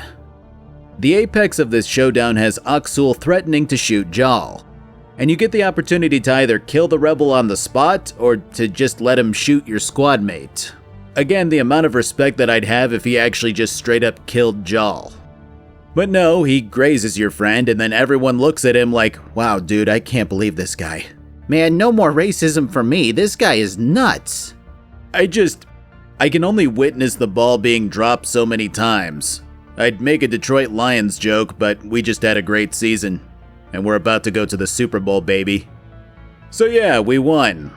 The so-called crazy man is left behind without him doing anything else because we all know that genuinely crazy people just give up when things go wrong. All of Jal's siblings live and are fine because we can't have the player feeling bad, and then that's it. God damn it. Overall, Jal's a good character. Well, as good as he can be in a game like this. He brings a genuinely different personality type to your squad that doesn't seem written just to be different. It sucks that his loyalty mission fizzled out after a great start, but I guess it is what it is. I can confidently say that this is hands down the worst set of companions in a BioWare game. I mean, maybe even worse than Jade Empire. Which is absolutely nuts to me because this has typically been one of the developers' strong suits. Companions that twist your perception of the world, of the events impacting them. Ones that start out with you disliking them and have you growing fond of them by the end. Ones that are genuinely flawed but realistic, to a point where you can see why they are the way that they are without the writers trying to apologize or make up for their faults. I mean, even as recently as Inquisition had Vivienne, which I mean, she just was unapologetic in how she was. If the writers decided to start suddenly trying to make her really likable for literally no reason, then I mean, I'd have the same issue. But they didn't. They kept her the same way throughout. She was always as cold-hearted as she was. The secondary writing team dropped the ball on nearly every companion, which is really damn sad to see. I've had my issues with specific companions in the past, but the best part about those instances was that nearly all of them had people to defend them. Maybe I didn't like Miranda or Ashley, but there are people who have and do. Just like I didn't really mind Jacob, who's historically been a pretty annoying character for many people. And that's the beauty of a BioWare character for me. The controversial ones will have their fans and haters, but they usually aren't just all around poorly written. So I was gonna move on to do other side shit. Hell, I actually typed about 2 pages analyzing some side missions that I took on. But my heart just isn't in it, if I'm gonna be honest with you. It felt really weird to suddenly try to take a hard look at side quests after all of the stuff that's been presented to me so far. This is easily the first and only game that I've made a video on where I felt this bleak about playing it. So let's just beeline down the main quests and get this over with. When the Archon's ship is tracked down, it appears that the Solarian Ark is tethered to it, giving them fresh bodies to work with in terms of Ket conversion. Oh yeah, the Turian Ark was found busted up in another side mission. Not really worth mentioning since nothing really came of that. We decide to infiltrate the Solarian Ark first before heading across the connecting tubes to the Archon's ship, which leads us into finding the Solarian Pathfinder and pulling her out of stasis. There are no guards or anything to fight, which felt kinda strange, but whatever. Less fighting. She'll be getting the Ark ready to go while we head off to the Archon's ship to hopefully recover a relic depicting the location of the Meridian. The next slew of rooms is fighting or ignoring Ket. At one point, Ryder and his gang are all shouting about how there's too many of them and how we're not going to make it at this rate. I mean, I'm just vibing because my build is damn near perfect. I just like how at one point Ryder is like, "Sam, can you get us out of here?" And Sam is like, "Nah, you gotta fight." Then after the fight, Sam goes, "Okay, so I opened a new route for you." Eventually we make it to the Archon, who traps the squad in some kind of stasis field. He injects Ryder with a tracking chip and then leaves the group behind, promising Ryder that he'll soon torture the methods that he's used to activate the Remnant technology out of him. This is where Sam figures out that the only way to escape this field is for it to detect nothing living within it, which is honestly one of the cooler moments in this game. I swear I'm not just looking to hate Andromeda, and it's moments like these that reinforce that for me, because I got to a point where I felt like maybe I was trying to dislike it. But no, this was a genuinely interesting moment where Ryder has to trust his AI to revive him, truly merging the line and creating a symbiosis. After fighting to the relic, which houses the location of the Meridian, we encounter an exalted version of a Krogan, which is a powerhouse of an enemy. It looks a little strange with the gun in its hand, but whatever. On our way out, the first real choice in this game appears right at the end of it in the form of saving Drax's Krogan scouts who got captured, or saving the Solarian Pathfinder. This one seemed like a no-brainer to me for a couple of reasons. For one, there are just simply more Krogans to save to my knowledge. Additionally, more exalted Krogans would be bad for us. Meanwhile, exalted Solarians just seem like they'd be better at chess or something. And finally, we have no Solarian squad mate. I mean, the ship's pilot, or whoever the fuck this is one. But that's hardly comparable to the amount of dialogue that we've gotten from Drax. But I do appreciate that for once, this is a real decision, with real consequences that come later depending on what you choose. Plus, I like the flavor of choosing between the Solarians and the Krogans once again. After saving the Krogans, we make it out, getting a scene where a few more questions about the Ket are answered. What surprised me the most about all of this is that the Archon isn't the leader of all Ket. He seems to instead be more akin to a general, and his superiors don't seem to be happy with his obsession with the Meridian. He seems to be using the Meridian as a tool, one that he doesn't fully understand but understands enough to use it to destroy habitable planets in one way or another. His purpose seems to be to cause other races to submit no matter what, weakening them enough to exalt them into more Ket.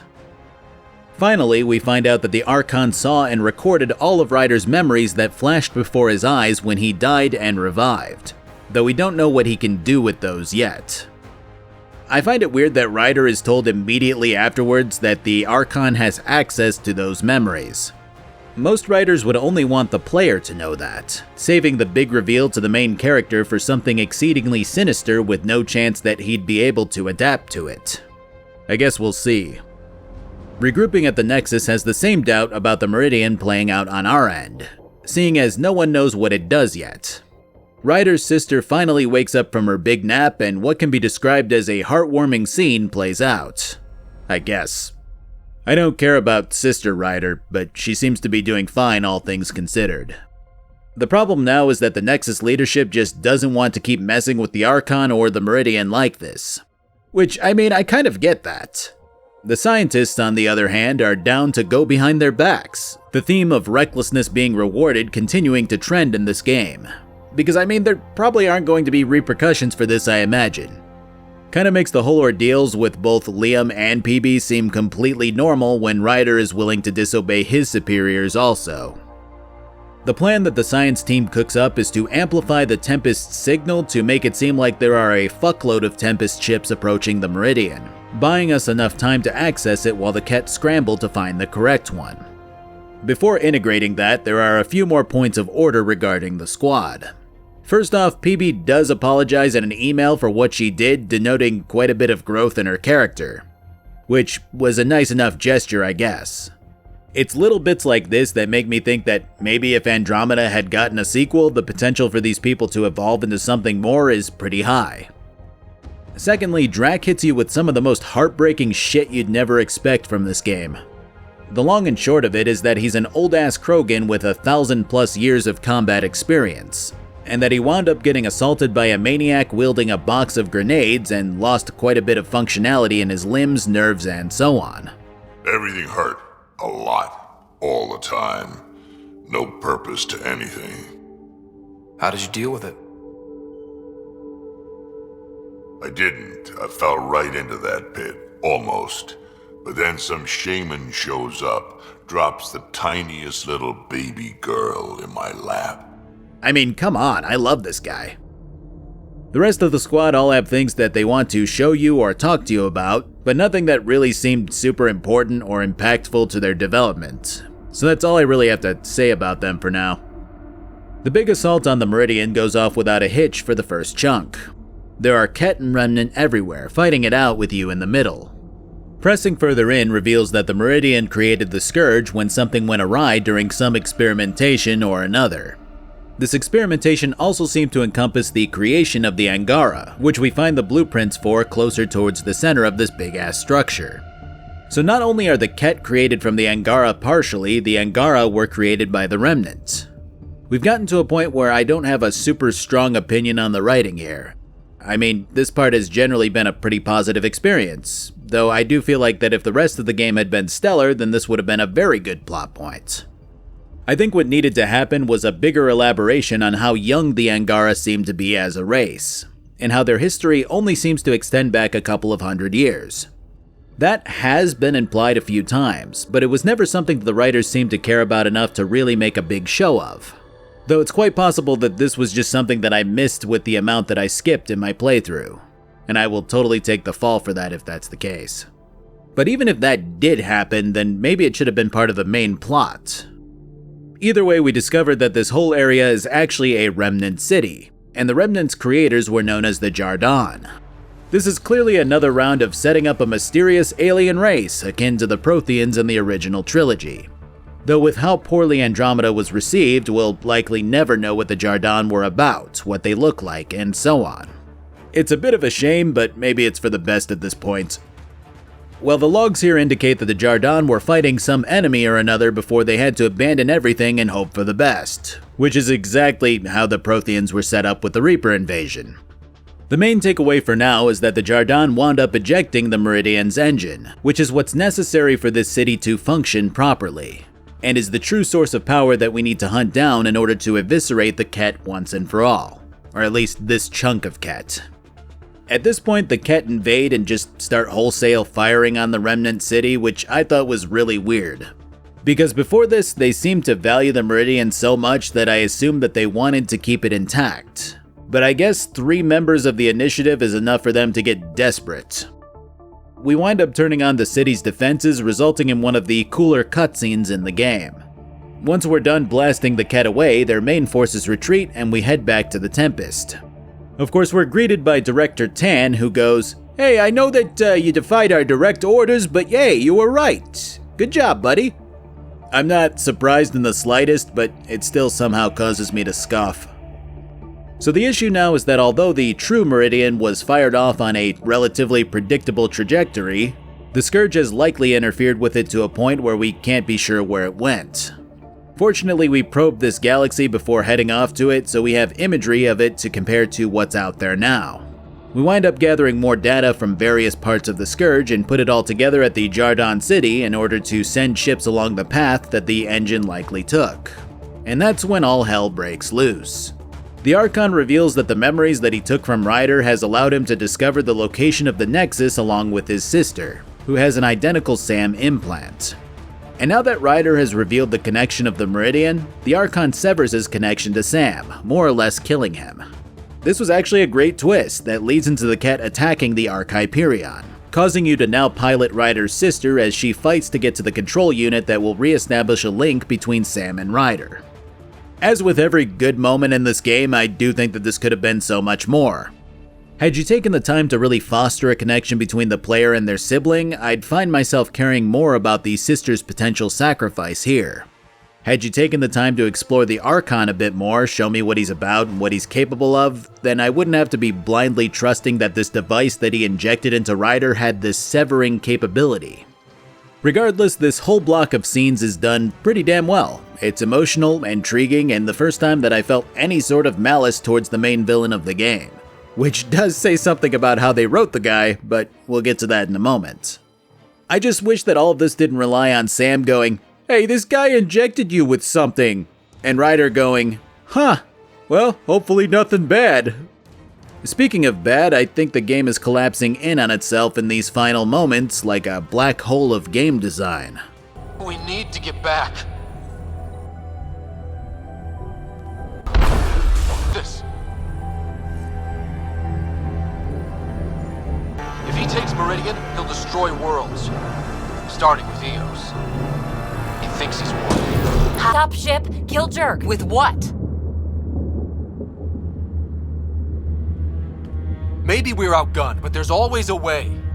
Not to throw at the Archon. I'll make the Remnant do that. No, but the Tempest is one ship and she isn't even armed. Either I've completely forgotten how Cora looks or she looks completely different here. There's a genuine 50-50 chance on that. Regardless, Ryder can now control Remnant technology without the help of Sam, but it makes his nose bleed because that's cool. It's literally just, how many tropes can we fit into a game? Oh, this was a cool thing that happened one time in this one media. Let's throw that in there. Oh man, when he controls this, his nose bleeds. It indicates that he's really actually hurting himself to use this much power. My fucking god, dude. They don't even do anything with this, by the way. It's not like he starts losing memories or anything like that. This doesn't hurt him later on. Maybe they were planning to do something in the sequel, which, again, but whatever. So we rally our allies and the Remnant to go after the Ket once and for all. The game continues to just jank out, making these scenes harder to enjoy. But they seem pretty cool. I think they put all of the game's facial animation into the Archon because that guy makes some good faces. The Scourge and the Cat. Callow, how close can you edge the Scourge? The chair. Okay, that's gotta be the last question I expected to hear.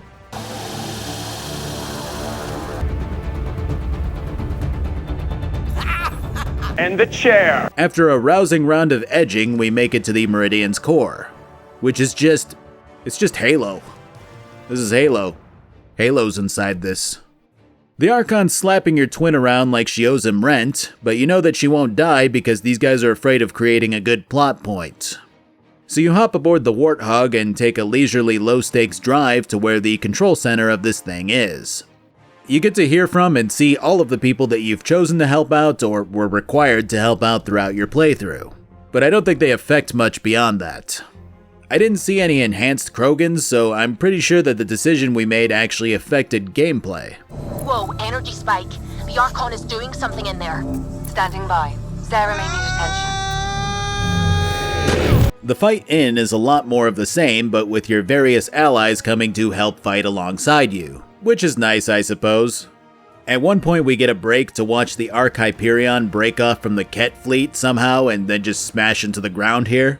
Oh yeah, the Archon stole a whole ass ship from the Nexus. Actually, more than that, he stole the fucking power supply for the Nexus. The thing that was generating enough power to keep the lights on in the place. That's never addressed though. I guess we could say that the other Arks are doing that now. If I were the Archon, I would have deployed a few hundred Ket to get the Nexus under control while all of this is happening because the most that they'd have to contend with is a security force. But he's no strategist, I guess. The final showdown has the Archon hooking into the Meridian's core, which causes him to command the Remnant. Which isn't very intimidating because we've been shredding the fuck out of them this entire time with no issue. So they had to make him a dragon for it to feel more final. This boss fight is equal parts fun and stupid, which is fitting. Sarah, oh yeah, your sister's name is Sarah. Sarah is guiding you throughout this since the Archon is using her implant to harness all of this power. And she realizes that you can just shut down the system that Big Ark is connected to. So the entire battle is going from area to area and shutting down 3 computers, which is fine because your entire squad flies in to help out, which is something that's always fun to see in these games. The problem is that the game doesn't really expect you to be able to fully utilize its movement mechanics, because I just skipped over gaps where we were supposed to wait for Sarah to create a bridge. Ryder is constantly yelling out that we need to hurry to run and gun. And then when I do that, the game wants me to stop and kill everything in sight before it'll let me continue. So yeah, kinda had to jump back over the gaps that I crossed and kill everything so that a bridge could be formed across the gap that I just traversed. When all is said and done, the Archon dies, or passes out, or whatever, and then we walk out and the day is saved, and all of that.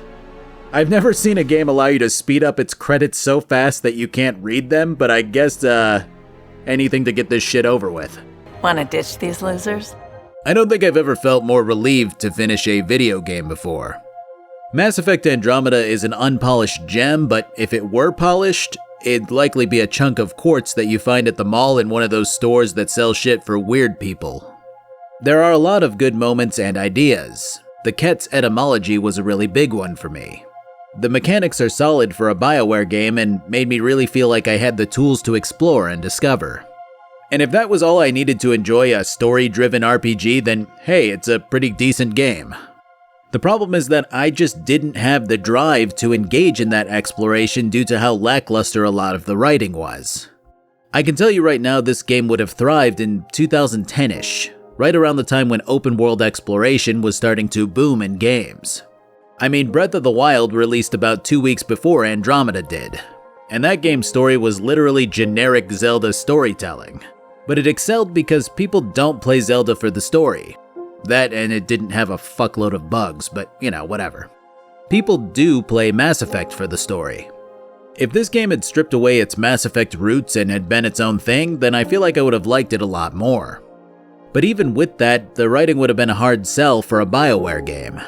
And that's the issue with Andromeda. The loss of what people play BioWare games for. Borrowing ideas from other developers can be a great way to refresh your series while still retaining its identity. Especially when you see a game come along and knock it out of the park. But it's one thing to take inspiration and another thing to go, oh wait, let's just do that now. It leads to a loss of things that made BioWare what it once was. I play CDPR games because I want to experience CDPR games. I play Bethesda games when I feel like playing a Bethesda game.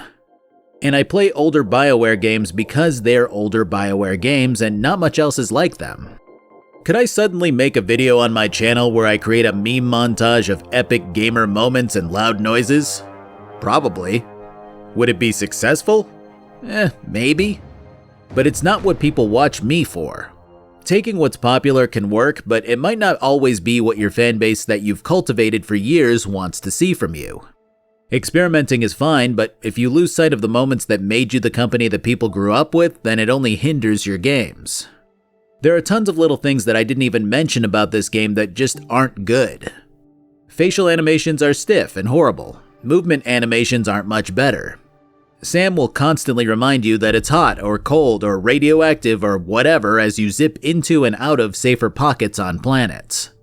Sometimes talking with people has the camera zooming onto nothing instead of centering onto the conversation.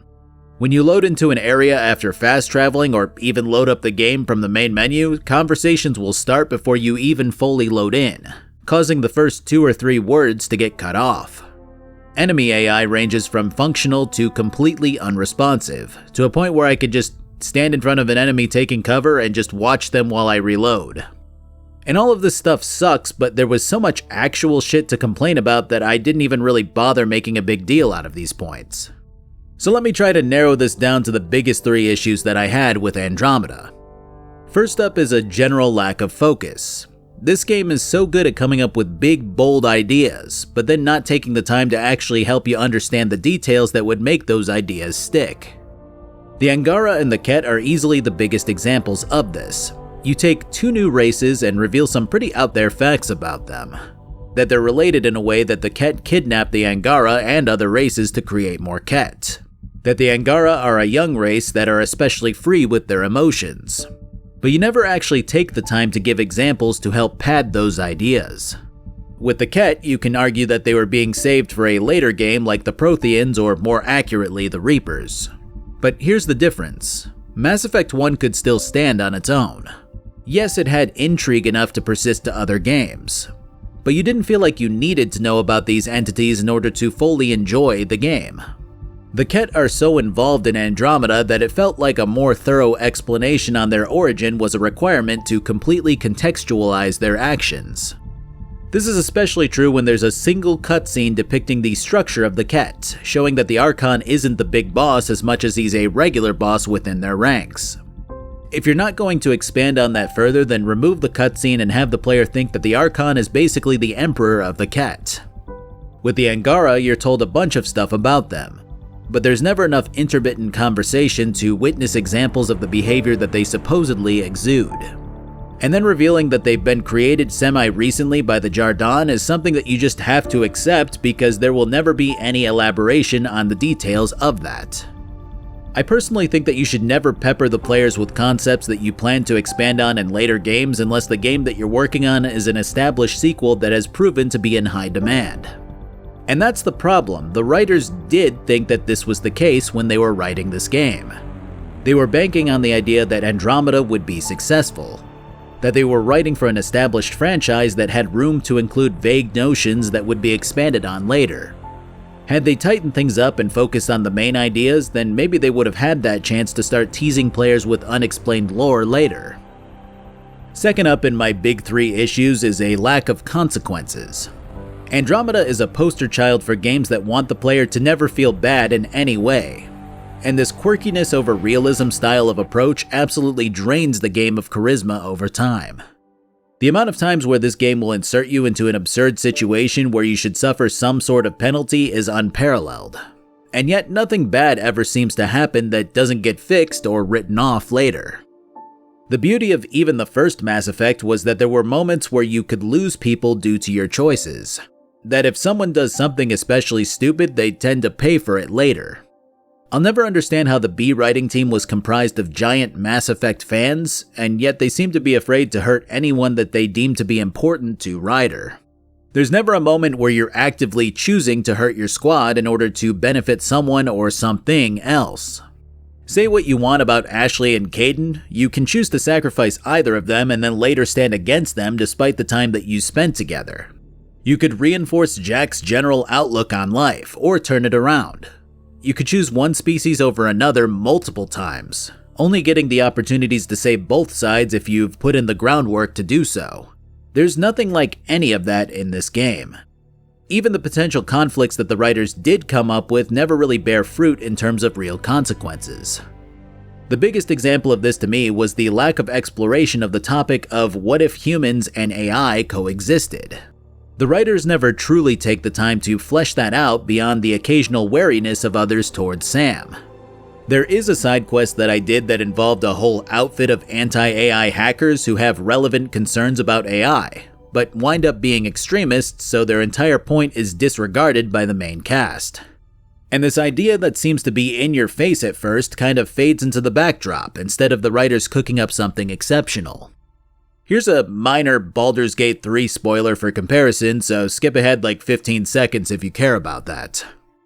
It would be like if the game said, hey, you have an illithid worm in your brain, but it actually helps you, and then wholesale disregards literally everything bad that could happen from that instead of having an open dialogue, debate, and discussion about the concept. What if there was an entire faction that would only pledge to help you if you chose to severely limit Sam? The trade-off would have to affect your capabilities in exchange for something exceedingly helpful, but that decision would be yours to make. Those consequences would be yours to endure. And if you choose to keep Sam as is, or even further integrate him into your brain's functionality, then maybe that affects your playthrough also. Maybe Ryder becomes incapable of certain speech options, his emotions becoming more synthetic. Maybe the faction that he loses out on severely impacts your capabilities against the Ket. Moments like those would truly benefit this game and help it to stand on its own 2 feet. The final big issue that I have would be a lack of overall impact. I'm not taking hardly any of these characters with me after I close the game. I'm not thinking about them or reminiscing about the moments that they had. I won't recap the squad mates because I feel like I said enough about them, but even comparing Ryder to Shepard is night and day in terms of effect that they had on me. Shepard always seemed to be unafraid to call others out, to get into people's faces when he felt like they needed it. He truly gave me the tools to express myself in bigger moments without me feeling like what he was doing was out of place. Ryder to me always felt like a cardboard cutout who was almost always on board with whatever others thought was best. Even scolding others for making silly decisions had him either gently telling them to be more careful or comically trying to make light of a situation that called for a much stronger reaction. And this lack of strong emotion applies to nearly every other supporting cast member who was written to be everything. The irony in making sure that none of your tertiary characters have any glaring flaws is that they tend to wind up as bland, one-note, uninspired cookie-cutter planks of wood no matter how many quirks you give them. The Nexus leadership boiled down to bickering dickheads who reek of abrasion. Port leader boils down to an asshole who shakes her people down for protection money even when you ask her about how she got here. Even Oxul winds up boiling down to an insecure prick whose xenophobia only drove him to a certain point and no further. I don't think I ever talked about this one in strong detail, but the Reapers in the original trilogy were written to be this mysterious, almost chaotic evil for the first 90% of the games. Even meeting with and talking to Sovereign raises a lot more questions, further planting the seed of intrigue in your head about what the Reapers are, where they came from, and why they want to destroy everything. Keeping the player in the dark was strategic, something that paid off at the very end of Mass Effect 3. And this kind of writing was supposed to be mirrored with the Ket and the Archon. If the Ket were the equivalent of the Reapers, then the Archon was the equivalent of Saren. The problem is that the Ket are inherently a much more tangible enemy, if that makes sense. The Reapers were more of a warning for the first game, with one notable one emerging as an enemy. Meanwhile, the Ket are everywhere, attacking everything, and are basically just a mean, hostile species. Which is fine, but you can't write them with the same mysteriousness as the Reapers and expect that to stick without overhauling how you present them. I mean, if you had really fleshed out some cutscenes showing them hauling away the various races and sticking them into exaltation coffins, maybe shown off the ranks a bit more with the Cardinal types having whole personalities and the like, then maybe that could have worked. Meanwhile, the Archon kind of starts out as this masked villain Dr. Doom type. High ego, big plans, a general disregard for others as trash. And the more you see from him, the more you become intrigued about what he's about, how he got to be the way that he is. And then suddenly a scene pops up towards the end showing that he answers to others, that he isn't the big boss. And a lot of that intrigue falls away right there just because you know that he's not some super genius type, just that he's full of himself. You can't even begin to empathize with or talk to him in a meaningful capacity, like you could with Saren. He just ceases being interesting once you learn that he's just some general. And the lack of dialogue with him goes from building curiosity to being a glaring flaw in his design. Overall, this game is awful, at least in terms of meaningful story and choices. I mean, yeah, it's got its good points, but even if it was free to play, there's like a dozen other games I'd recommend over it. I think if you don't care about stories and just want to go explore and do things, then this game is great for you. But I'm not sure I'd choose a BioWare game for that. So yeah, hope BioWare recovers soon. Maybe Dreadwolf will be good. Thanks for watching. I apologize for the delay, but this might be more of a regular occurrence because we're having a baby towards the end of this year. I really appreciate the opportunity to create this long-form content for you guys, and the support that you've given me over the years has really helped me to live out my dream of getting married and having kids. I really mean that. I don't think I'd be at this stage in life if it wasn't for people watching me blather on about video games. So thank you. I'll be back soon with hopefully a better game. Until then though, I have merch over at my merch shop, which has got a bit of a BioWare flavoring to it. I've got a Twitch where I stream nearly every Monday, Tuesday, and Friday. I've got a Twitter where some guy's been asking me to do a video on sleeping dogs for like 25 days in a row now. And I've got a Patreon. And that's it. Have a good one.